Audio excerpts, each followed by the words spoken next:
I'm going to record this one. So who wants to talk to me today? Because if not, I'm just going to leave. I'm going to just talk to myself. Ooh, look at this one. Ooh, this one got me in trouble last time, remember? I was like, ooh. I was like, ooh. Tremendous talent in here today. I'm standing where everybody gets in line. And it's funny. Everybody that's in line is doing this. There's like, right now, there's probably 1, 2, 3. They're all young. And every one of the women standing in line right now are very attractive. It's like 4 very attractive women. And they're all doing the phones. They're all texting. Because this is a place where most people are getting a break from work. They're like on their quick little break. It's 1:30, so it's like lunchtime. I'm on my lunch break. Just do some monologue if no one talks. Yeah, vagina, Aurelian. So we did this blab yesterday, and I'm trying to stir the pot that she's got a contract, and I'm trying to stir the pot, and then I started it. God, I can't even concentrate. You ought to see what I'm looking at. I swear to God, a Victoria's Secret model's bus must have let out, and there's about 9 of them in here right now, and every one of them are wearing tight, what we used to call Helen Keller jeans in the 70s. Does anybody remember Helen Keller? You know, she was blind, deaf, and she's blind and deaf both. So Helen Keller jeans was an expression when I was really young. I was talking about junior high, so mid-70s. And Helen Keller they had made a movie for television. I can't remember who played Helen Keller. I think it was the same woman that played on House of the Prairies. And so tight pants started getting really popular in the 70s. Everybody was wearing silk pants. You know, everybody was buying parachute pants, silk pants, skin tight. The bell bottoms were popular. Women were wearing silk pants and tight. So we started calling them Helen Keller jeans. And Victoria Vanderbilt jeans got popular. So when Helen Keller was a saying, and I think I'm so old because nobody remembers it. It was Helen Keller jeans are a woman wearing some jeans that are so tight you can read her lips. Which doesn't make sense because Helen Keller was also blind and deaf. So I guess you had to, Helen Keller, we all know, had to touch. She had to do I had a friend that had a dad that was blind and deaf. And how you talk to him is you had to spell out the alphabet. He had to put his hand on top of yours, and you spelled out A, B, C, D, A, and that's it. And then that's the only way he could talk to you. He had to put his hand over yours. So tight, you can reach their lips. So I've had about 5 of those walk by me. So why are we looking at you? Reverse your cam. Because that's how I always get in trouble. Remember the last time I had my iPad and I was doing a telescope? And I was in a Starbucks and a woman. Okay, let's look at this one real fast. Okay. She's with Grandma. But you ought to see the jeans she has on. Very attractive woman. And she just won. The other 7 or 8 were all like in a group and they all walked out the door. So the real talent was 7, 8 deep. And I'm sitting there trying to go, I can't help it. I'm a dirty old man. I like how I'm supposed to apologize about being a dirty old man to everybody on Kermit and Faint. Every man is a dirty old man. That's all we do is stare at hot young women. That's what we do. We go, oh, I wish I was younger again. Oh, this is why old men stare at attractive women. Well, I see dirty old men staring at men too. They're old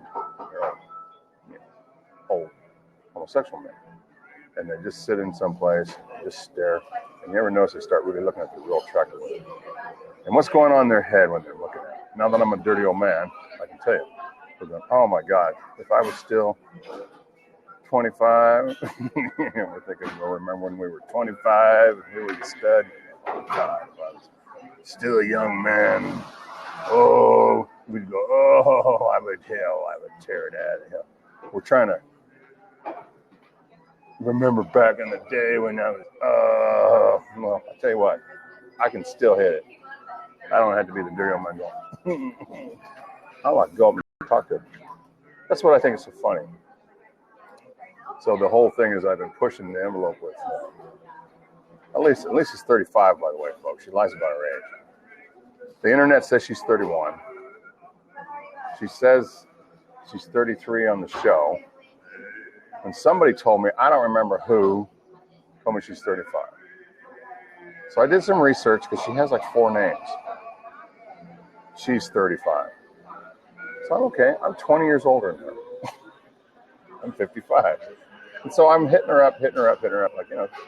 And she's like, I finally said something like, George Clooney, you know. What about George Clooney? Oh, he's too old. I said, well, George Clooney and I are the same age. George Clooney just turned 55. I just turned 55. I said, well, how about all the people that are my age? And then I said, how about the guy from Black Guy? I'm sorry, see what she's like. Eddie Murphy. I said, how about Eddie Murphy? Oh, he's too old. Well, Eddie Murphy just turned 55. Well, how about Obama? Oh, he's too old. Well, he's 54. I started naming off every famous person I could think of, man, that was 54, 55. And then finally, this is the bad one. So I said, well, what about Bruce Willis? Folks, you know how Bruce Willis is? He's like 63, I think, 64. She goes, oh, he's hot. Well, fuck, he's older. All the other guys, you know, he's 63, 64. So why are we not looking at some more of this talent? Now the talent okay. Let's see if I can get in trouble here. See, I'm going to get in trouble. I won't do that. This one just been on. She's working on the station. Okay, I got 11 plus 3. Mike Smith is following me again. David, I know. Pa is probably reporting me for, I think Pa is actually Elise. I'm starting to think Pa is Elise. No, because Pa is a man. He says, so why are we looking at you versus him? So we know Pa's a man. There's somebody in here that's a spy. There's the big wiener, Jimmy. Hey, I unblocked you finally. I finally unblocked you. God damn, she keeps walking by. I wish you guys could see her. You're in public. My God, you're finally out and about. You're not sitting in that dingy room upstairs. Oh, there she is. I can hear you. What's that? So where are you guys at? You're at the mall. Huh? You're at the mall. Look at them. They're at the mall spending money they don't have. God, Jimmy does leave the house. Look at this. Jimmy leaves the house. Oh my God. Yeah. Can you tell where I'm at? I'm not in no mall, but I'm in a very big Starbucks. I'm in downtown. I'm downtown. And it's foggy here. So you don't have microphones, you only have phones. So anyway, did the blab, and I was remarking on her, the permanent friends. Did anybody here see the bullshit we did yesterday? I got my truck fixed the same fucking day. It was an alternator. David Jace. Man, truck broke down, got an alternator. It was like 45 minutes to put in a new alternator. Yeah, my beat up old truck. You gonna buy me a new truck? I'm looking at cars tomorrow. I'm looking at Buick Enclaves. They have a lease for $179. I'm gonna go look at the Subaru Crosstrek, all-wheel drive Crosstrek. Not the Outback, the Crosstrek. It's a little taller. I'm going to look at that. I'm going to look at the Chevy. That's the small one. What is it called? It's the Verse. Anyway, it's a small SUV. I don't even know the name of it. It was it used to be a Trailblazer. And the GMC makes one and Chevy makes one. Traverse? I think they're called Traverses. You see them everywhere. Everybody's got it. The Chevy small SUVs. And then the other one I'm going to look at is the Hyundai small one. I think it's called, it's not the bigger one. The bigger one's called the Arizona or Sedona. Is that what the GoFundMe was for a fucking joke, man? I was never going to do a GoFundMe. Don't you guys understand that everything I do on the internet is bullshit? Oh, fucking. If I was getting paid for this, I wouldn't be sitting here trying to get, how are you going to get paid for this? That's what I can't believe, that anybody does this for free. Like a show, like a 2-hour show. And I found out she's under contract. So why did you let John? Because I was thrown out of my ass. And I sent the money back. Why don't you fucking call John right now and ask him if he get his goddamn money back? I sent it back like 5 days after he sent it. He kept saying, no, it's a gift, buy your wife something nice. Dude, you know, I got thrown out. I spent 3 days on the streets. Were you going to send me money? Whoever the fuck you are, David Jace, 88. You know what? David Jace is fucking Cedarman. You're gone. You're Cedarman.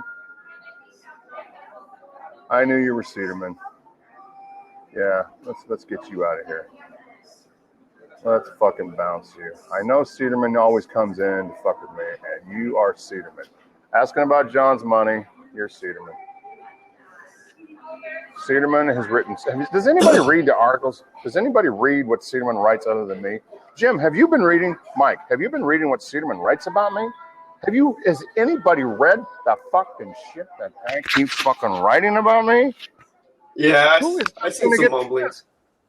But did you read the one he wrote yesterday about the blab? How I was making the whole blab about me. Where did you write it? He wrote it yesterday. We did her Kermit and Friends blab yesterday. Okay, first of all, let's hear my side story. She's been begging me to do that blab. I even told the blab that I did before I wasn't going to do it. I was telling John and Mark, and I was like, no way. She's blowing my phone. I got to have you. I'm only doing it at 1 o'clock because you said 10 o'clock was a good time for you. And I didn't even know I had a dentist appointment. And my wife texts me, and she goes, you know, you got your dentist appointment, and your benefits are paid up for the year. So there's like $1,200, $1,800 that you've paid for the year, and I haven't used my dentist this year. So she's like, you have got to get in before the end of the month because that's $1,200 that we have paid this year, and you didn't do your cleanings or doing your general, your cleanings. So I'm trying to get a dentist, and I couldn't get an appointment because, also in December, you're trying to to the dentist to use up money. Basically, you're using money you've already spent, your premiums.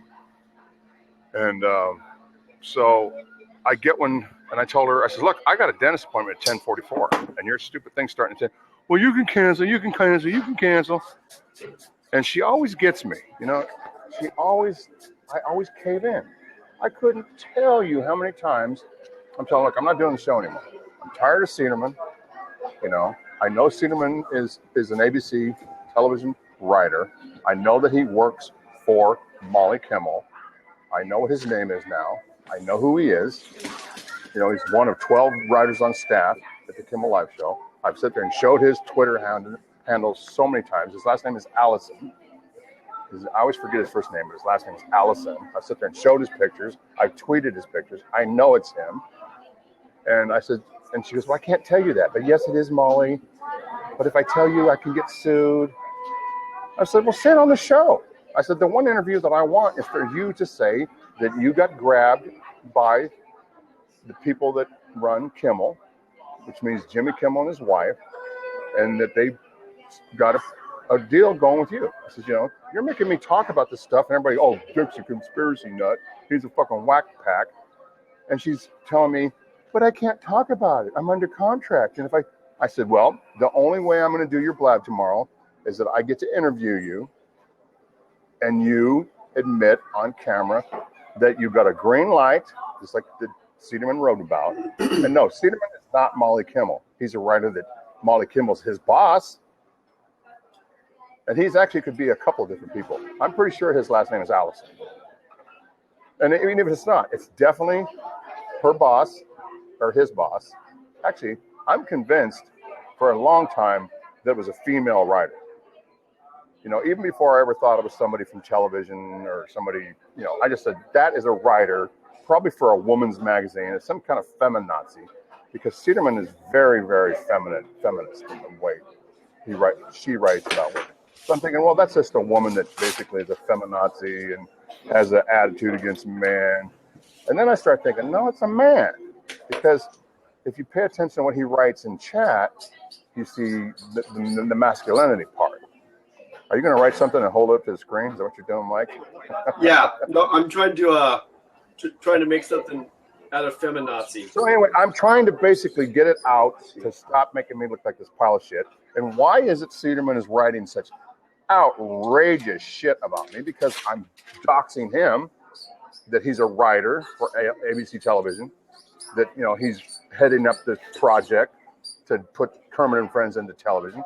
And see, I've even said it, so, like, it doesn't necessarily be ABC. It's a pilot. A pilot may not even get picked up.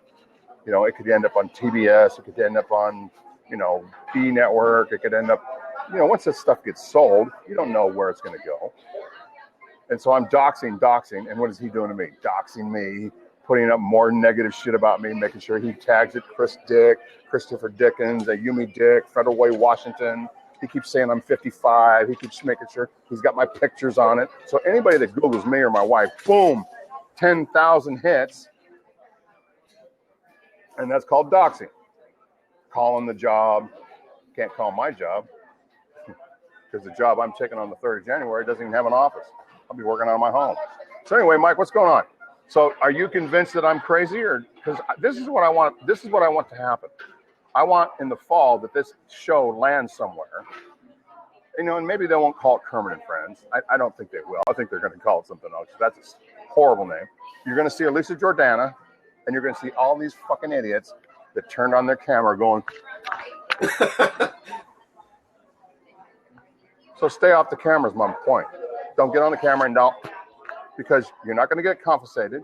As soon as you get on Spreecast, you release your image, and they own it. You can't say, no, I don't want to be on your show. And Cederman wrote all of this. She says, you know, Cederman, everything I'm saying, Cederman writes. He explains. I'm convinced it's a man. Let's just say it's a man. Let's say it's Allison. I've decided I want to call him something other than Cederman. I'm calling him Allison. Mr. Allison, the writer from Kimmel Live. So Mr. Allison has written every goddamn thing I'm saying in the DNA Tribune. States that Dick thinks he's going to get compensated, but, you know, part of Spreecast is, you know, agreement when you sign on, you don't get nothing.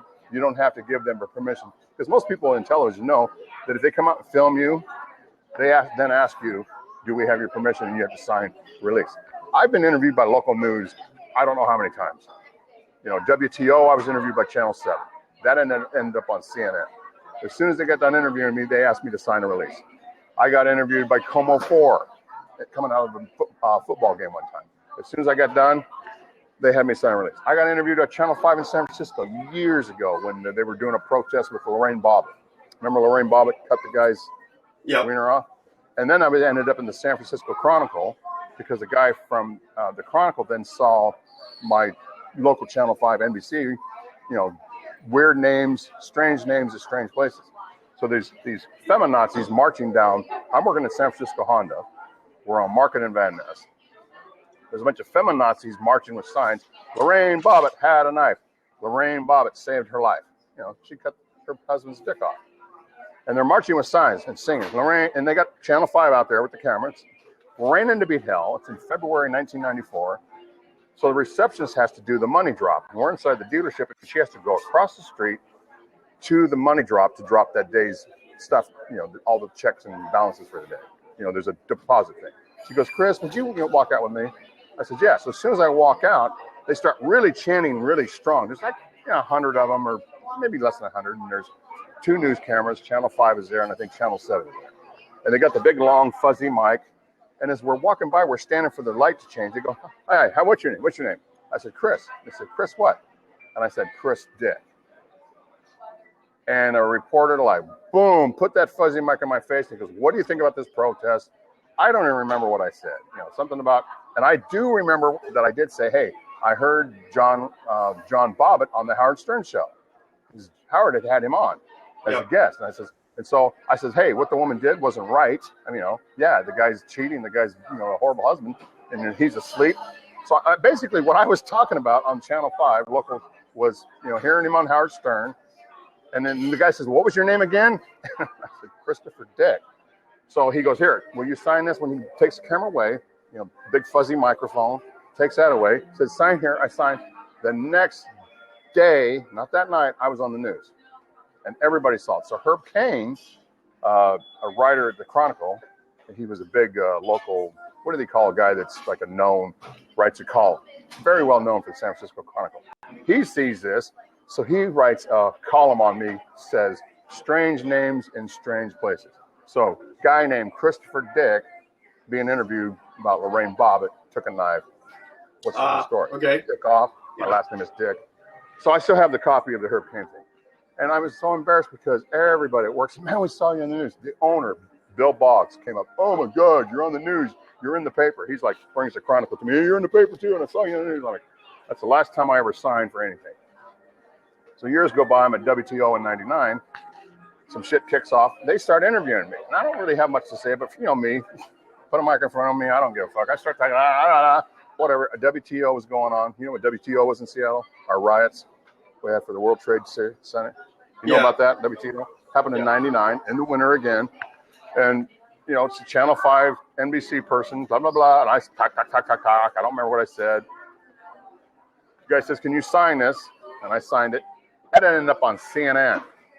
It was done here locally, but it was passed on. I had friends in Florida that saw it. I had friends in Pennsylvania that saw it. They said, man, you're at the WTO riots? I just saw your interview. And not only did they show it once, they ended up showing it like 2 or 3 times. I'm getting calls from people in Boston that saw it. I was like, fuck, I'll never do it again. I'll never do it again. And what am I doing now?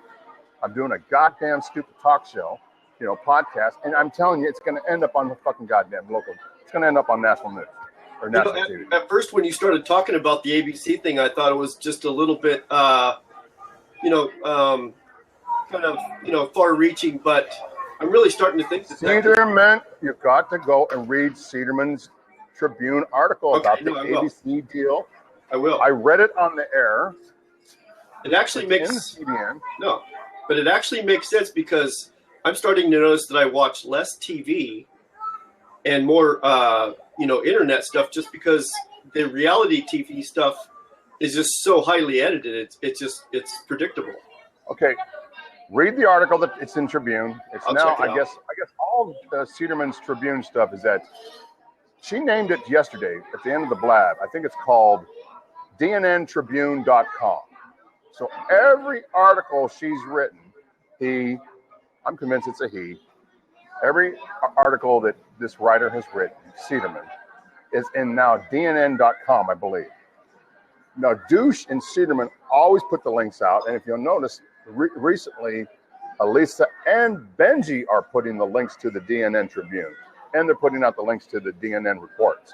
Now, you got to be a fucking moron and not pay attention to what's been going on just this month. Now they got a 24-hour website showing all of the shows. It launched last night. I was in there watching the shows last night, that new DNN in review. That's going to go 24 hours of the show. Did you go to that site yet? It launched last night about... I did. I watched the first year in review. So I'm in there, and who's in there watching it? It's the very first show. You heard the very first time she's talking to David Fleur, the guy that owns Spreecast. Yep. And she's hardly got any makeup on, and she has no lights, and it's really kind of cool. And then Benji's laying on the bed, and she's talking to Fleur, and they're like, they just look like a couple of idiots, You don't even know what the hell they're doing. And she keeps turning him off. This is her first Spreecast. And so in the chat room is Cederman and Claire Sider. And I start arguing with Cederman, calling him Allison. And I start arguing with Cederman, Claire Sider and Cederman, both. And then Douche comes in, because he's the monitor for the chat. They're in that site. He bounces me so that everything I chat, I can never argue with these people. They do not want me arguing because they know that I'm the guy that knows and I won't put it down. And they don't want anybody else to know. How stupid are you people that all of a sudden they have this website, they have this DNN Tribune, they have this DNN that's watching you. It's a professional website. Oh, John Mazza goes and tries to find out who owns the DNN news and the channel and the URL. And guess what? Douche immediately tells nosy Mazza, do not try to be so nosy and find out who owns it. Or something. He texted something. He tweeted something to John Mazza. There's something called Who Is It? It's a website. I don't know how to use it. I'm an internet dummy.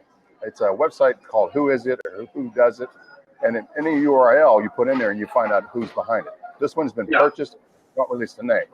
But Mazza looking into it, Douche knew. Okay? Now, the whole thing with John Krasinski being Douche, I was told that by Elisa. And so then Mazza says, well, she's just messing with your head because everybody knows that Kimmel's best friend and neighbors are John Krasinski and Emily Blunt. They live right across the street. I mean, they're on the show all the time. You know, they do these bits. He goes, she's just trying to put you together, make you think these famous people are in there. And she also told me, and you also need to apologize to Justin Theroux.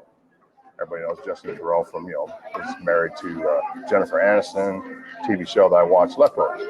So she's throwing all these other names. I need to apologize to her. I'm saying, Justin Theroux's in there? She goes, all the time. I said, oh, so Jennifer Aniston's in there too? Oh, I don't know. So Mazza's like, they're putting you together. They want you to think all these famous people in there, and there's nothing but drug addicts and fucking assholes and scumbags in there. That's the only people that are in there. I'm not talking about people that watch it. Who knows who watches it on replay? She's trying to tell me they're watching it live while it's going on. So then we go back and forth and back and forth. Well, how can these people have that much time? How can Natalie Maines be in there this much time?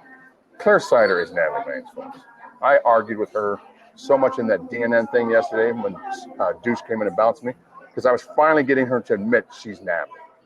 She was getting so pissed off that I won't drop it. You're Natalie. Why don't you just admit it? Stop lying, bitch. Stop it. Okay, what are you? Are you a fan? Are you a diehard fan that knows everything about Natalie and you're pretending to be Natalie, or you're Natalie? Why are you so upset about the pictures of the kids?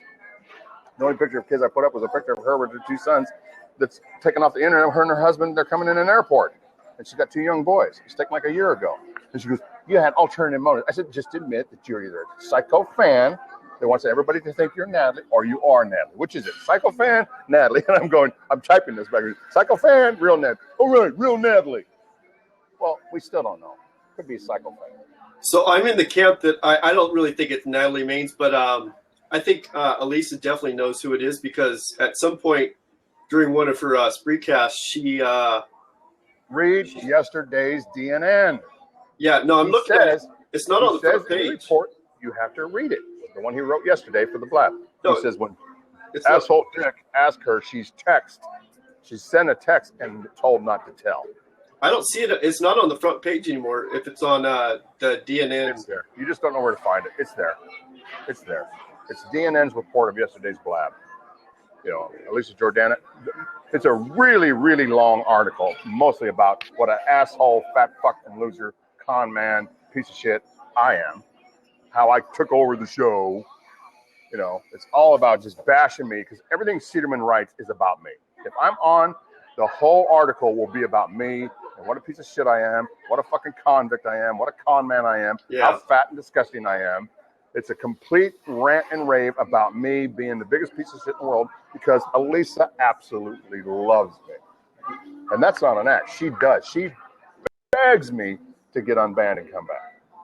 She has been begging me ever since I first came on to keep coming back, keep coming back, keep coming back. I'm like, no, I've had enough.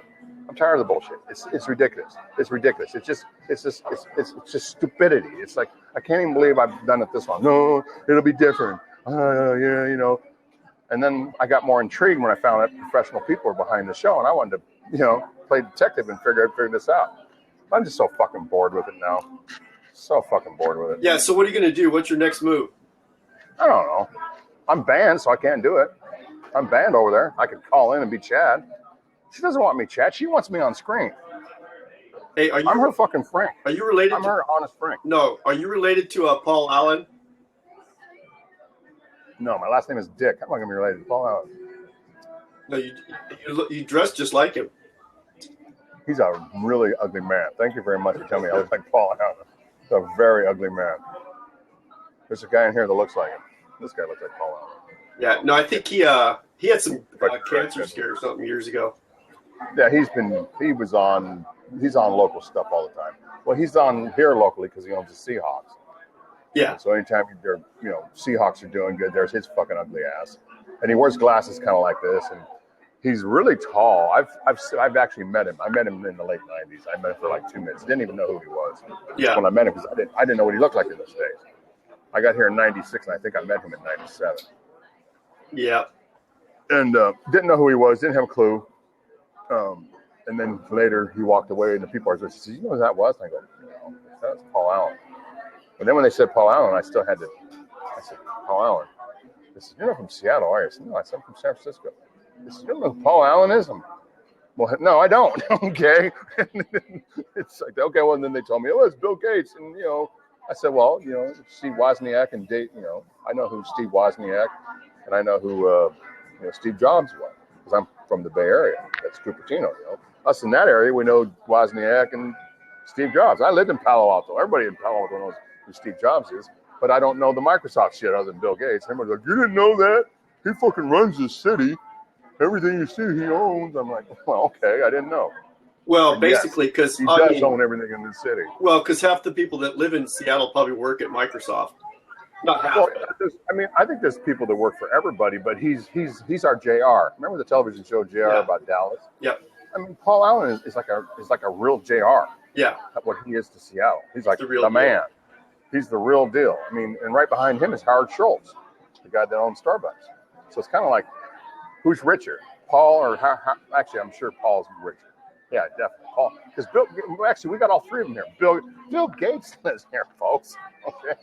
What am I saying? Paul Allen's not the JR. Bill Gates is. Richest man in the world, lives in Medina. Bellevue. Yeah. I always forget about Bill. That's like,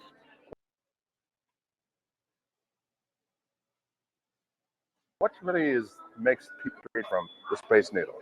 It used to be a big, huge parking lot, which was great because when you went to the Space Needle and to the park, and that's where the Bite of Seattle is, and it's a festival place. I did a Periscope there.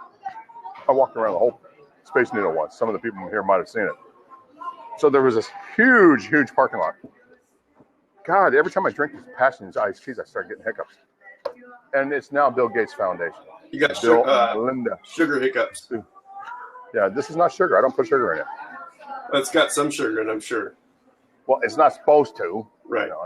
I'm trying to drink the healthiest thing I can. I mean, no matter what I drink, clear cider is like, every time I'm drinking something on camera, it's like, that's loaded in sugar, you fat fuck. Hey, so I was thinking about doing a blab from CB Hannigan's tonight. I'm going to maybe cruise over there. And there's a girl that I know. I wonder if she's still there. She was a bartender. She was a half black, half Puerto Rican. Smoking hot. She was there in 2008. Last time I was there in 2008. I can't remember her name. I used to always talk to her. Anyway, you would remember. You'd know her if you'd be walking in there. Oh yeah. She's kind of tall. She's half Hispanic. I'm thinking Puerto Rican. She looks like you can't tell what she is. She's just a woman of color, but she's incredibly just, pa-pum and pa-pang, she's boop, boop, got the, yeah. That place gets hopping in the evenings for sure. In fact, when I used to hang out in Los Gatos, every bartender in that town was a hot chick. It's like all the bars in Los Gatos, the bartenders were all very attractive women. Did you ever notice that at Los Gatos? Almost every bar you go to in Los Gatos, the nicer places, Yeah. The bartenders are pretty attractive women working behind the bar. Yeah, good gene pool. Well, I think it's a requirement to get hired. They got to be young and they got to be hot. Yeah. No, I'm sure that plays into it. Get more tips. But hey, let's get back to the network thing. I don't see how that would really play into the whole internet deal, just because. Well, the point is, it's not going to be on the internet. It's going to be a show on television. Internet is coming up and going to be. We got Netflix, we got Crackle, we got Hulu, but really, it's just getting started. Maybe this stuff will end up on Hulu. Maybe it'll end up. That would make more sense because the stuff on ABC would have to be so edited it would be boring. And if they can swear like hell, it could be like Showtime and HBO. It could be a premium channel that you're paying for. So it'd be like Sirius. Sirius, they can say fuck and cocksucker and motherfucker. Right. And I'm thinking it's probably going to end up on something where they're not going to have to, because really the way that show talks, and the thing is that the obvious is she is getting paid, folks. And she's such a moot. She's also asking for go-to funds. Do you really think she would do this thing 5 nights a week if she wasn't on contract? I don't know how. She's getting paid. And she Right now? She's broke. She's getting paid every damn week. No, I don't know about Cedarman wrote that she's on contract. She told me on the phone she got basically grabbed him from the very beginning. Yeah, but well, she can't talk about it on the show. She'll get sued. She was starting to answer the question yesterday, and they texted her and told her, "Shut up, don't you dare." She got a text. Cedarman wrote it in yesterday's thing that she got a text when I was interviewing her to admit it that there's a green light project and she's under contract. Yeah, she's under contract. They got a green light. It might be some kind of speculation thing, but that's not a speculation. She's getting paid. It's real, and I'm gonna. Every one of you motherfuckers are gonna send me $1 when you're all on TV. I'll send you $10. And you idiots that are off the camera, you better stay off because you're not going to be able to get off. If they decide to use you, why am I concerned? Because I know they're going to use me. Because I've been an absolute fool. You're going to tell me all that's going to end up on the editing table and nothing that I ever did is not going to end up on that show? Of course it is. And Honest Frank's going to be on there. And Zeban's going to be on there. And people like Strathmore are going to be on there. And Stu. I think Stu knows. I think Stu's in on it. I think because Stu's there all the time. He gets up at 2 o'clock, 3 o'clock in the morning in London to be on. Yeah, maybe he goes to work. He probably goes to work early. I don't care. He's, he's pretty dedicated. He's pretty dedicated. I'm on because I'm on because I'm mad. I want to talk shit and fucking fight with everybody. And now that I know it's a professional show, I'm not really interested.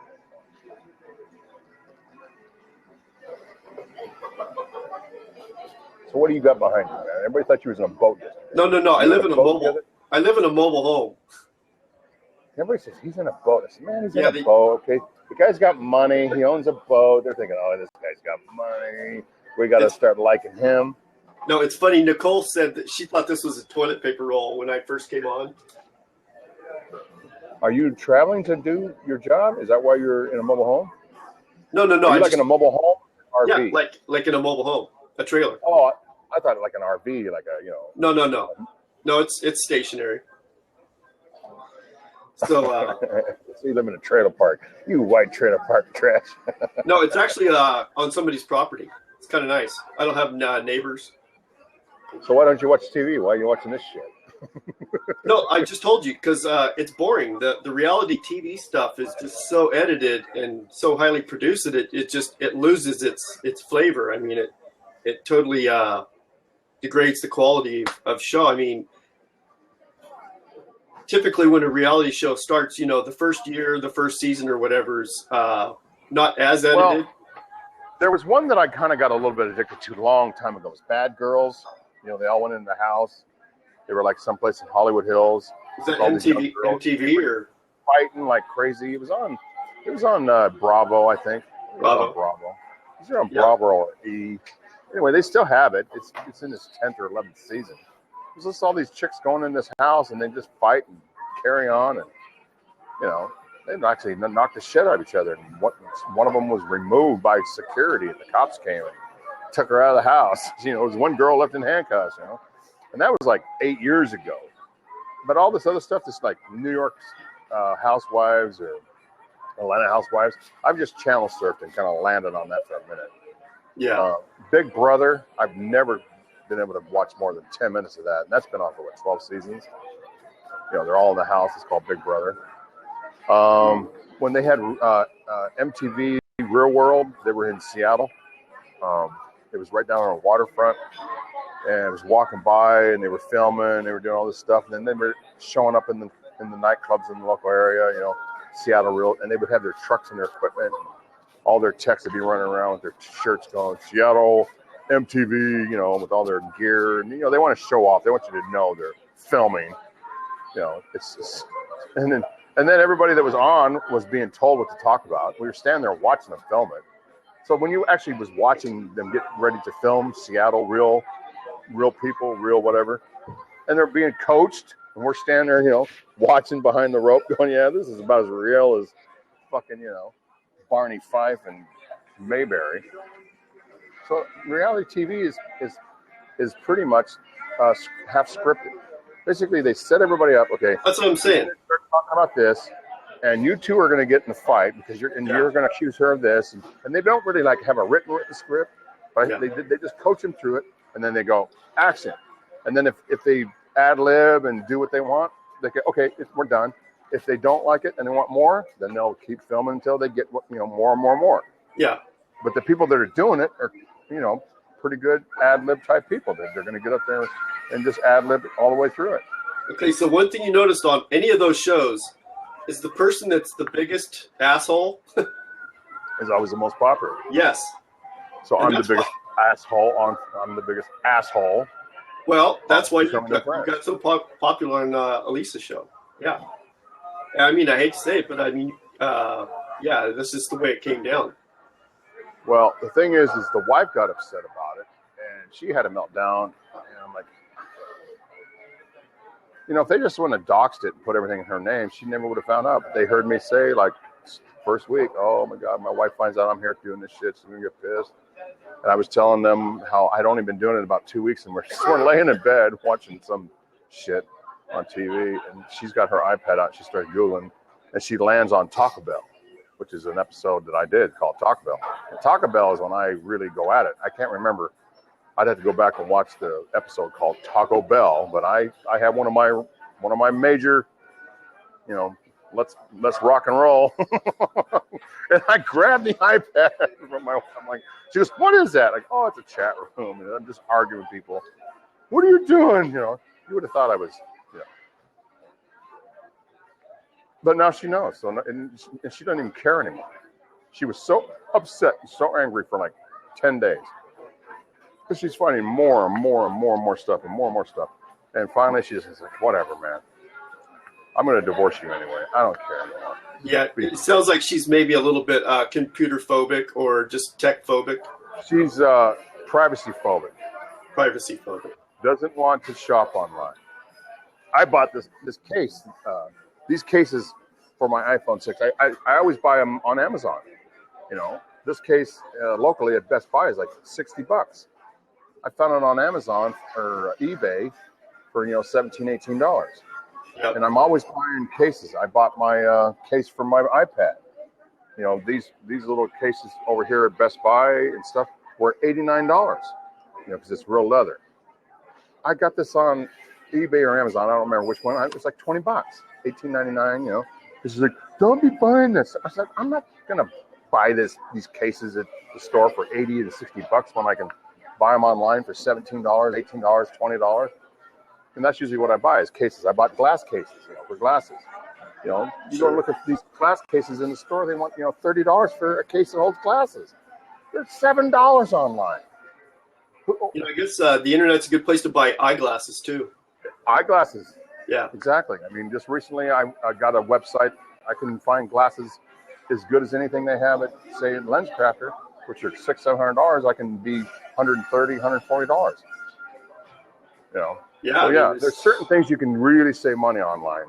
Like I buy my computers online. Every computer I've ever bought, I haven't bought in the store. The one I'm on right now is my Apple. I bought it from the Apple store and shipped to my house. My HP that I have, I bought it from the HP store. It was shipped. My iPads came in the mail. Because I got a discount on it. I bought it at a shop, the lower price than Apple store does. And she hates that. You're using our credit cards and our identity, my banking information. I have a Facebook. She throws a fit if I put a picture of her or me on it. Yeah, but there's ways around the whole privacy thing. You could just get a secure credit card. It's not that hard. Mm-hmm. Yeah, But I'm using ATM cards, which is basically your regular debit ATM card. You're like, my bank, our bank. So now we have separate banks. Yeah, but you should. I have my bank account. I'm with Boeing, and she's with Bank of America. So we now have separate accounts. So you should always use your credit card though, in case you have to reverse the charge. It's way easier. Right. And also a lot of times, like if I buy something from Amazon or from some online store and I don't like it, I'm like, I cancel. Yeah. But hey, I've sent it back, so even if they don't pay me, I'm going to get credit for it somehow. Yeah, absolutely. But Amazon, I love. They're really good. You buy something on Amazon, you don't like it. But see, then with Amazon, you're out the postage. Like, I bought something here. I bought a case. Oh, some luggage. I bought some like the small carry-on luggage. Because everywhere I went, it was like $189, $179 for a little stupid thing that has to be shaped a certain size, to be carry-on. I found it online for like $39. And every one I looked at everywhere else was 160, 140, whatever. So I'm like $40 plus shipping and handling was, $15. So then the case gets there, it's cheap, it's Chinese. I'm like, this is crap. So basically I'm out, close to $20 in shipping and handling. So it cost me as much to ship it as it did to get it. Hey, Chris, how long do these blabs stay up on the internet? I don't know. I was trying to ask some Mets about that. I don't record most of mine. I'm now recording this one. Yeah. And if you don't record them, they're gone unless somebody downloads them. Oh, interesting. Okay. So have you done a blab yet? Not yet. But you want to do one? Yeah, I'm going to do one tonight, I guess. And don't do them too long, because I do them too long sometimes. I go, God, why did I started doing like 3 and 4 hour blabs. That's too long. What I don't like about this is this doesn't have a clock. So you got nowhere you're looking. That's not good. They should have a clock. You have to look, okay, I started at 2 o'clock, it's 2:20. And we've been on about 21 minutes right now. Yeah, they need a clock. Because spree, you have the time clicking. When you do a spree, you have the clock right there. You know that you've been on 2 hours or 1 hour. But I talked to the lady yesterday that's part of the blab. I mean, this is the beta. They got some good shit when it finally is the full deal. Blab's going to be a really nice platform. This is and she was getting ready to show some of that stuff off, but then she kind of got sidetracked and didn't do it. But I didn't know how to send her any videos to do it. You're talking to the dumbass here. I'm like, okay, let me see. I gotta. No, she could have just pulled her. She could have just pulled them up on her own. So you were not able to find DNN's yesterday report. I don't see it, man. I read the damn thing. Why am I the only person? I guess I'm only the person that cares what Cederman writes. It's kind of well, it takes a while to get to learn how to navigate their site, because they have it all broken up into. I recall her saying on the last thing, she's starting to give up, some URLs. I'm pretty sure she said DNN.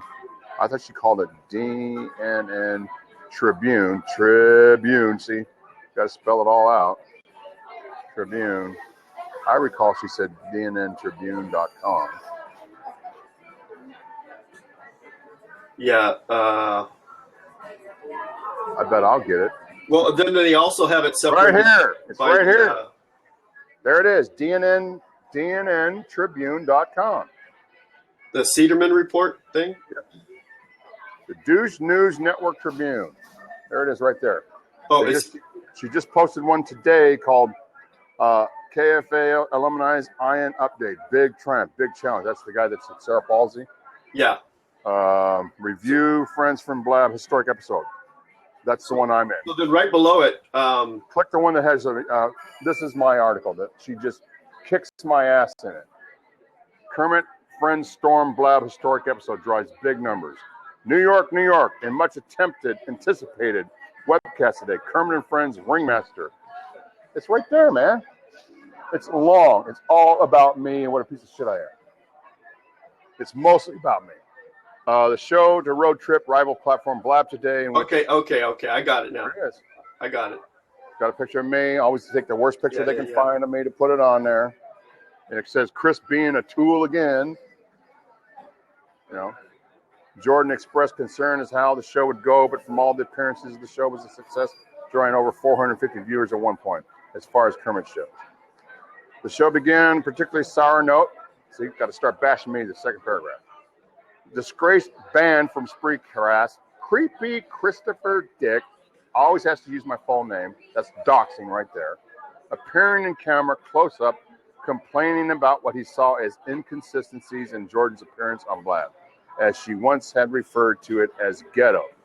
Jordana has been after Chris all week, trying to get him to rejoin the show despite his banning by Spreecast for a variety of offenses, going as far as to even post a YouTube video instructing Dirtbag Dick on how to evade the Spreecast ban. It's all about bash. This, everything that Cederman writes, if I'm in it, it's dirtbag, fat bag, I'm the scumbag, all about I'm taking over the show. So that's it. We now know the URL. It's DNNtribune.com. So the latest article, today's article, is it looks like the guy with cerebral palsy is going to come back on. I don't know about that. No, I think he's sick right now. Well, I didn't read the article. I'd have to read it. So anyway, DNNtribune.com. And almost everything Cederman writes about me. And why do you think I'm saying, like yesterday on the show, Cederman has handed me my ass. Well, I'm making comments. You started to make him look bad, and that's where it all started. But I also called him out as a professional, that he's not some. See, Maz's routine is Cederman is some fat guy in his mother's basement. Honestly, though, laptop eating Hot Pockets. They probably don't care because it's news, right? It's They're news getting paid. Well, maybe, yeah.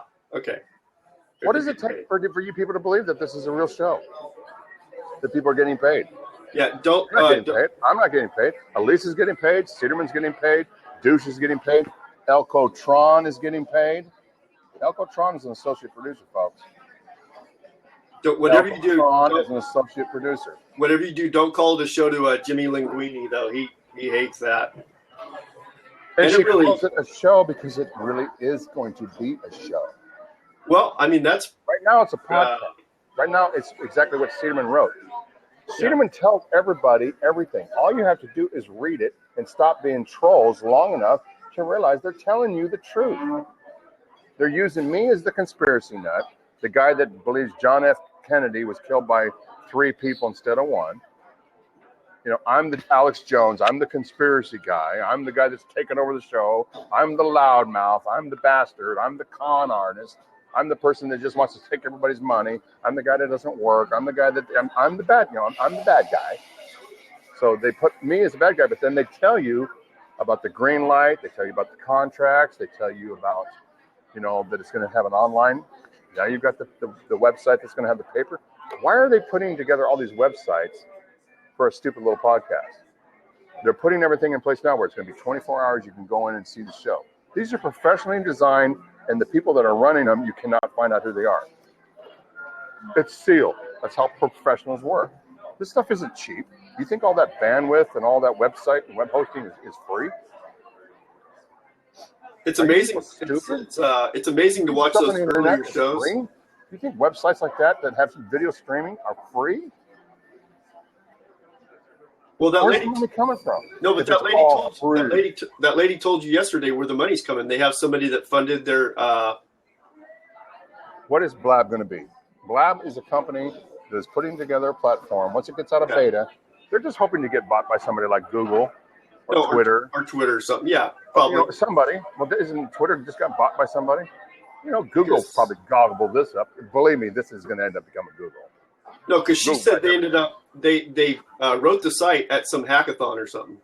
So they just came up with the idea real quick, and those people with the big ideas are the people that are innovating and the thing is, if they get capital to go start a website like what Blab is, this whole company Blab is. She told me yesterday there's 14 people. They probably got funding from somebody at Twitter. Can you imagine the 14 people that are going to get paid when they sell this thing? How rich those 14? She's one of them. She said 14. They're going to be like 14. I said, like the original 14 people. There was original 14 people that started Yahoo in Redwood City. I was living in Redwood City when they were doing it. And just us in Redwood City and Menlo Park and Palo Alto even knew about Yahoo. These were guys working out of their house. Well, and the little local people, we knew what they were doing, that they had this little search engine. They were going up against, in those days, it was Alta Vista was a search engine. Yeah. And another one was, what was the other one? There was one called Web Crawler. There was another big one that went away. I'm forgetting, it was so long ago. Whatever, I can't think. And Yahoo is this little small company. And I remember when they had their first little building in Redwood City. They had the big purple Yahoo, Yeah. And they had this purple sign that was bigger than the building they were in. And you would drive by the El Camino Real and you'd see that sign said yahoo.com. That was their first office. I remember. Now you go to the Bay Area to see where Yahoo. She told me on the phone she's across the street in San Francisco from Yahoo. I know where they are. I know where Yahoo is in San Francisco. I'm from San Francisco. There's a Yahoo building in, I think it's Fremont too, or Hayward. Well, yeah, there's multiple ones. There's one in Hayward. There's one in San Jose. There's still one in Redwood City. They have a small office in Palo Alto. Sure. They have another one in Mountain View, but their main headquarters is in San Francisco. Yeah. Hell, they probably got one here, in fucking Seattle somewhere. We have an Adobe here. I mean, look how many Adobes there is. There's the main Adobe in San Jose. There's one in San Francisco. Anyway, the tech people, we know this. I sold cars to these people, and I would, get to know this industry by selling cars to those yahoos. To those yahoos. Yahoo. Anyway, I'm surprised you're not in tech. Why are you in Los Gatos and you're not working at a startup someplace trying to get micro money? Yeah, I just came. I was late to the party. I mean, I could still probably do something like that, but it's all young kids now. Oh yeah, we're too old. Yeah. You're too old. Yeah. I mean, it's never too late, but these kids with degrees and stuff like that have a leg up. Good for them. when I came to Silicon Valley, I was young. I was 25. Yeah. I got there when I was 25 because I got there in 1984. So, and if I would have been smart, I would have been, at San Jose. I went to San Jose State, and I could have been involved in this stuff when I got there in 1984. Out of the Marine Corps, I had the GI Bill. I went to San Jose State, took a couple of semesters. And, I had a career. I was working at KSJO. You know where KSJO is. You heard of it, right? Yeah, I don't know where the buildings. I've heard of the station. I worked at KSGO. I had a shitty job there. I started working on Stevens Creek Boulevard. I was working at Kersey Chevrolet, which is where now Santana Row is. I was working at Kersey Chevrolet selling cars. I was working at KSGO, radio station. Then I got on at KMEL in San Francisco, and I moved to San Francisco to go to work for San Francisco Honda because I never made enough money in radio to do just radio. And then finally I got a good job, and I got completely out of cars for a few years. It was at KFOG. I was at KFOG for 7 years. And finally was making enough money. And you've heard of KFOG, KFOG, San Francisco. These radio stations you should know that I'm mentioning right now. You live in the Bay Area. Yeah. KFOG, KMEL, KSJL. And so finally when I got to KFOG, I had about 7 years that I didn't have to sell cars anymore. I was making enough. And then I got the Opie and Anthony show. And I went to Baltimore to go work for Opie and Anthony. And then when they signed to go to Sirius, I didn't get a renewed contract. I moved back to San Francisco. So I was with Opie and Anthony for 2 years as associate producer in Baltimore, Maryland. Outside of Heightsville, outside of D.C., closer to D.C.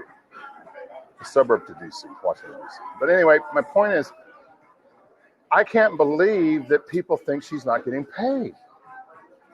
That they buy the routine that she's just doing this because she wants to have friends and she cares about you and she wants you to like her dog and enjoy the comedy chops of Benji Blanc. I gotta admit, Benji on the streets yesterday was the best I've seen. That was like Stuttering John back in the day when Stuttering John used to grab black winos and start interviewing them. Stuttering John used to do that. I've been listening to Howard for a long time. And I mean, that was like, and he was so good. I tweeted yesterday, Benji Bronk ruled. Yeah, he's real approachable. He is, because it takes a lot to just run up to total strangers. Oh yeah, and Benji's got nerve. He'll go up to like black kind of street people and do it. You notice who he's really doing it to? He usually goes up to black kind of street people in New York City. That could go very wrong, but he's so brave. He's like, you want to be on a show? Yeah, but he's lived there.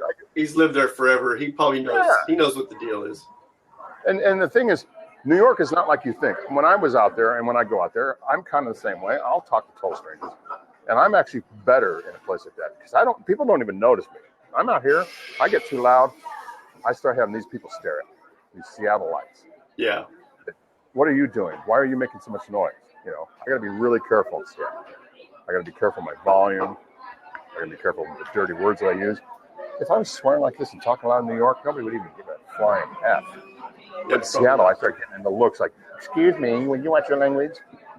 That would never happen in Manhattan. Never. Nobody's ever going to tell you, excuse me, watch your language.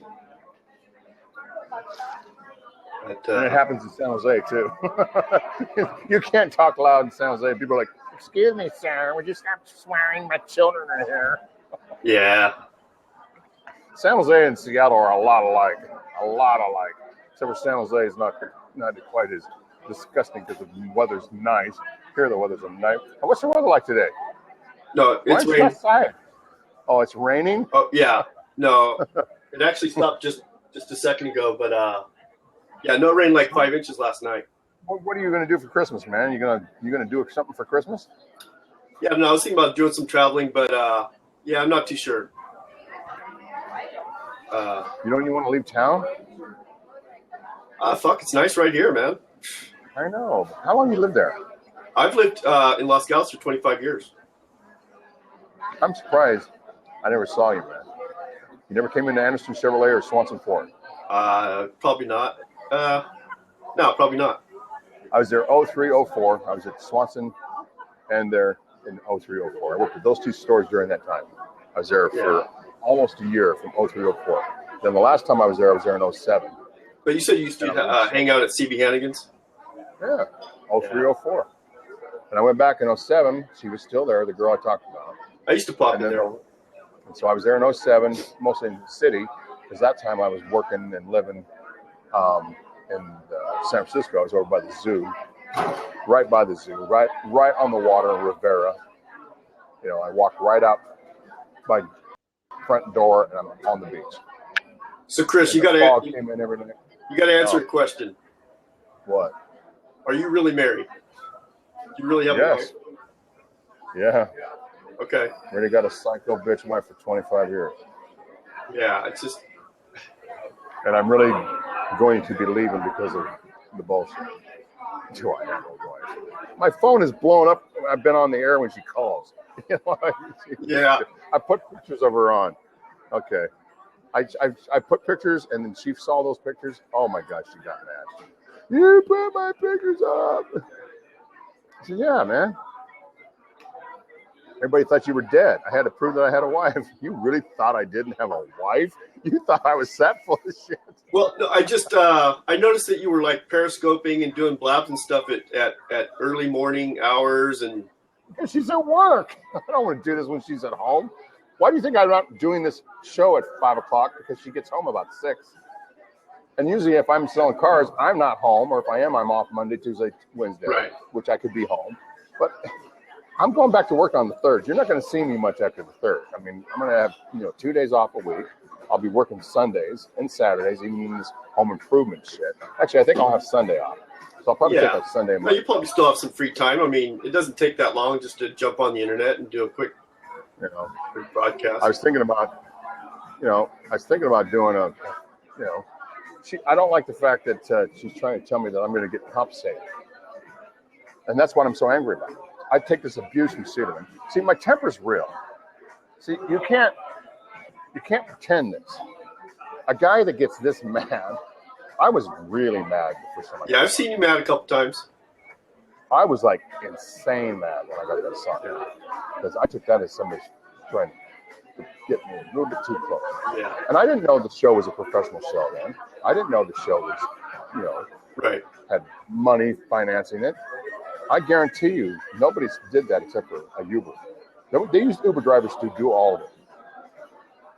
I guarantee you that it was FedEx that brought, or Uber that brought every sign. Not FedEx, because FedEx won't do it. Uber drivers will do all this shit now. Well, there's local. They'll write the sign for them. They'll put it in the plastic like they tell them. You give an instruction to put a sign, a piece of paper, and write DNN's watching you, and put it in a sleeve so it doesn't get wet, and put it on somebody's window. Uber drivers will do that. They will deliver food. It could have been a drone. It wasn't a drone. It was an Uber driver. Yeah. Uber's taken over the world, man. They're not gonna be regular cabs anymore. It's all gonna be Uber. Well, and Amazon has these local couriers now that they hire just on the fly, just for people that want something now, like within a couple hours. I'm gonna tell you how I went down here in Los Angeles or New York. Called a local Uber driver. Said, go look for this vehicle. Yep. We know he's at the Atrium Coffee and Piano Shop. So look around. This is the vehicle. It's going to be easy to find because it's a 94 Toyota. It's old. It's going to stand out. It's got big white lettering Toyota on it. So any Uber driver worth his salt's going to find it. They got a picture of me coming up to the truck in the parking lot. DNN flashed it one time during the show for just a minute. Yeah. They never put it up again. Whoever was the Uber driver that day was also instructed that when I came out to take a picture. You clearly see me walking up to my own truck in my brown leather jacket with my hat on from the back, and whoever is doing it clicks a picture of me. DNN showed it one time. Well, and it was a pretty, it's an older Toyota truck, so that's a pretty unique. And I was in city parking. You know, the city is downtown near the library. Right, and they knew what Starbucks you were at, so it's not too hard. It's at a place called the Anthem Coffee. It's not Starbucks. It's called the Anthem. It's a very nice place. It's a very popular place because you got it's City Hall's there, the library. The library's right next to it. There's the city park right there. I was parked in city public free parking. Sure. It wasn't that far from the actual coffee shop. I was basically in the town center of a small town. And that's what they did. They just called somebody and said, look for the vehicle, put the sign on, wait until he comes out, and photograph him when he comes out. So that's a good reason to get a new car. Well, she wants me to believe if I behave, if I keep doing the show, I'm going to get paid. No, she's getting paid. Benji's getting paid. Yeah, but nobody else is. I think to continue on the show, though, you're going to have to come up with the next big thing. You're going to have to come up with something else. I mean... Yeah, exactly. Why would I post more pictures of my wife? That's a very good... I wish I should be reading what you're saying. Yeah, I posted more pictures of my wife because I want my wife to get really over the edge. Now that I'm going to probably just... Is this somebody... Are you one of the damn nerds from KNF? Are you one of the spies for KNF? Are you one of the associate producers? With your questions, you kind of doxing yourself. I guarantee that's not the real person in their picture. Why would you... I'm just a KF. If you're a fan, why do you care about the intricate stuff? See, the questions you're asking is the stuff that Cederman writes, that the writing staff does, and how they keep me as the villain, took over the show. I would love for somebody just to read. It's so long about what he wrote about me yesterday, but I was going to read it, but I've already read it twice. And I don't see very well with these glasses because I usually wear contact. It was just so, but why would you be so concerned about my wife? The wife who's what kind of woman, what kind of spouse is going to be traumatized because you've been on the internet talking shit? Who have you really hurt? What crime did I commit by arguing with people and being ridiculously, what crime is being committed? If my wife was doing this, I'm like, oh, okay, that's how you do it, and you're fun, and that's how you blow off steam. Fine, it's like a chat room. What is so horrible about what I've done? Well, because I told them that my wife is very private and doesn't like this stuff. That's why they made sure they got her first and last name and connected everything I've done since day one. By searching her name, you'll see images of me. Click on it. It sends you straight to the podcast. It sends you straight to DNN. And they got more stuff connected to her first and last name than they do mine. It's Cederman behind it. Well, they just see it as a challenge, right? It's like a treasure hunt. Trying to find information on people. It's all just a challenge. Well, because to answer just a nerdy girl's question, because I didn't know this was a professional show. See, I was really stupid when I came in here because I was in chat on Yahoo for so many years ago. I'm talking, I was in my early 30s when I used to do Yahoo chat. So we're talking 20 some years ago, Yahoo. I guess the last time I was really on Yahoo was like 04, 05. Because I think it went down. They took it off at the end of 04. So it's been, it's been 10 years since Yahoo was pulled off the internet. And so we used to just do all the trolling and the typing. And then we'd get on camera with friends that we'd get to know. You'd either have, because you're looking for a woman, or, you want to have cam nudity, or you would just want to talk. It would be like a video conference. Me, I was making friends that were usually overseas. And so to me, it was interesting to have a new friend. And like I had a friend in Scotland, I had a friend in Iran, I had another friend in Dubai. And these were people that I was talking to on camera. I was getting to know them on camera. But the camera was always private, and we could share pictures with each other, and it would always be privately sent to just the person you're connected to on Messenger. So I came in here, used my real name, like I, didn't even think, not using my real name. And that's what John Mazza told me. He did the same thing. When he first came in, he wasn't thinking. He just used his real name, his first, last name.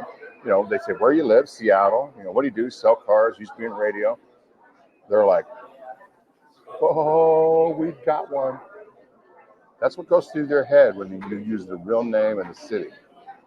Now they can find out all kinds of crap. Sure. Yeah. They're like, oh, we got it. We got one. It's phishing. Yeah. Ooh. And then you come back and you have a bit of a personality, or you have anger issues like I do.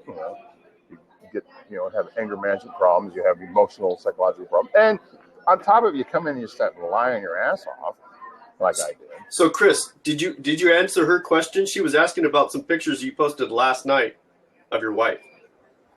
That's not even me doing that. My Kleenex account has been hacked. Your Twitter account? What they did is they grabbed pictures off of my Google Picasa. I looked at my Twitter today, and there's a bunch of pictures that I had stored on Picasa. Oh. You know what Picasa is? Yeah. So now they've gotten into my Picasa account, which I closed this morning when I got up. I got up this morning. That's funny that you bring that up. I'm like, oh my God. So was it public or private? Because Picasa is... It's public. I had Picasa. I didn't have the settings where it was where it was share. You got where you can lock it up. Right. See, a lot of this stuff, if you're not very good on the internet, like I'm not, it took me a long time to figure out how to. I still don't know how to lock down my Twitter. People know how to say you can't look at none of their tweets. I still don't know how to do it. And I know it can be done because I know people that I'm on. Okay, Elcotron has hers locked. Right now, Clear Cider has hers locked. No matter what name I have, I can't read Clear Cider's tweeters. So there's a way to lock down your Twitter. There's a way to lock down your Picasa. I didn't lock down my Picasa. And I used to send out pictures. What got me to send pictures, I don't know who's been here very long, is that I talked about my son. They didn't believe it. Oh, you did. So I sent pictures of him in the casket. And I left him up for about 2 hours and took him down. I even took a picture of the thing they give you at the funeral. It shows my name, his name. Yeah. He died off of it. The obituary. He says his father says my name. And his name is Michael Shackelford. He had his mother's maiden name. I got pictures of him in the casket. Then I did a whole collage years ago, like when he died in 2005, of his baby pictures all the way up until he was dead. Because his uncle, his mother's brother, is a professional, studio photographer. So his whole life, his uncle was taking pictures of him from the baby all the way up. So they give me a lot of pictures throughout the years. Michael would send me, his mother would send me these pictures. And when I lost my son, I was devastated. It fucked me up. My son was my best friend. My son was 20 years old when I lost him. Yeah. And I was a fucking wreck. And I kind of went, not suicidal, but just didn't give a fuck. And it took me a long time to get over. It took me about a year and a half to get over. And then I was doing pretty good. And I talked about this the first time I was on Herman and Friends. I talk about this, how that I was doing pretty good. And now it's 10 years later and I'm going through the whole season because October 5th was his birthday. He would have been 30 this last birthday. So it's now 10 years since he was killed. And it's, October 27th that the accident was. So the 27th is an anniversary, which is negative. And then the next anniversary is Halloween, when they harvest his organs. I talk about all this shit, all of it, on that stupid fucking show. Because I'm in pain. I'm going through the 10th anniversary of all this. It's bothering me again. I'm talking about how I had to quit my job in August because of my heart. I had a heart attack Memorial Day. I'm talking about that. I'm sharing some shit that's really personal. And so as I'm sharing that shit, then they say, okay, he's telling us all these sob stories. We don't believe none of it. We talk about how my wife's had breast cancer, and I put some pictures of her in the hospital. She had breast cancer surgery on February 2nd. I put pictures of my son. I put pictures of me in the hospital, Memorial Day, trying to prove that I'm telling the truth. And I just got caught up in, they don't believe me, I got to prove it. But for some reason, I was thinking like Yahoo, small audience, just the people in the room. I wasn't thinking about the replay. I wasn't thinking about the people that watch it, the thousands of people that can watch it anytime they want. I wasn't thinking about how it's being recorded. And I wasn't thinking there was a professional show.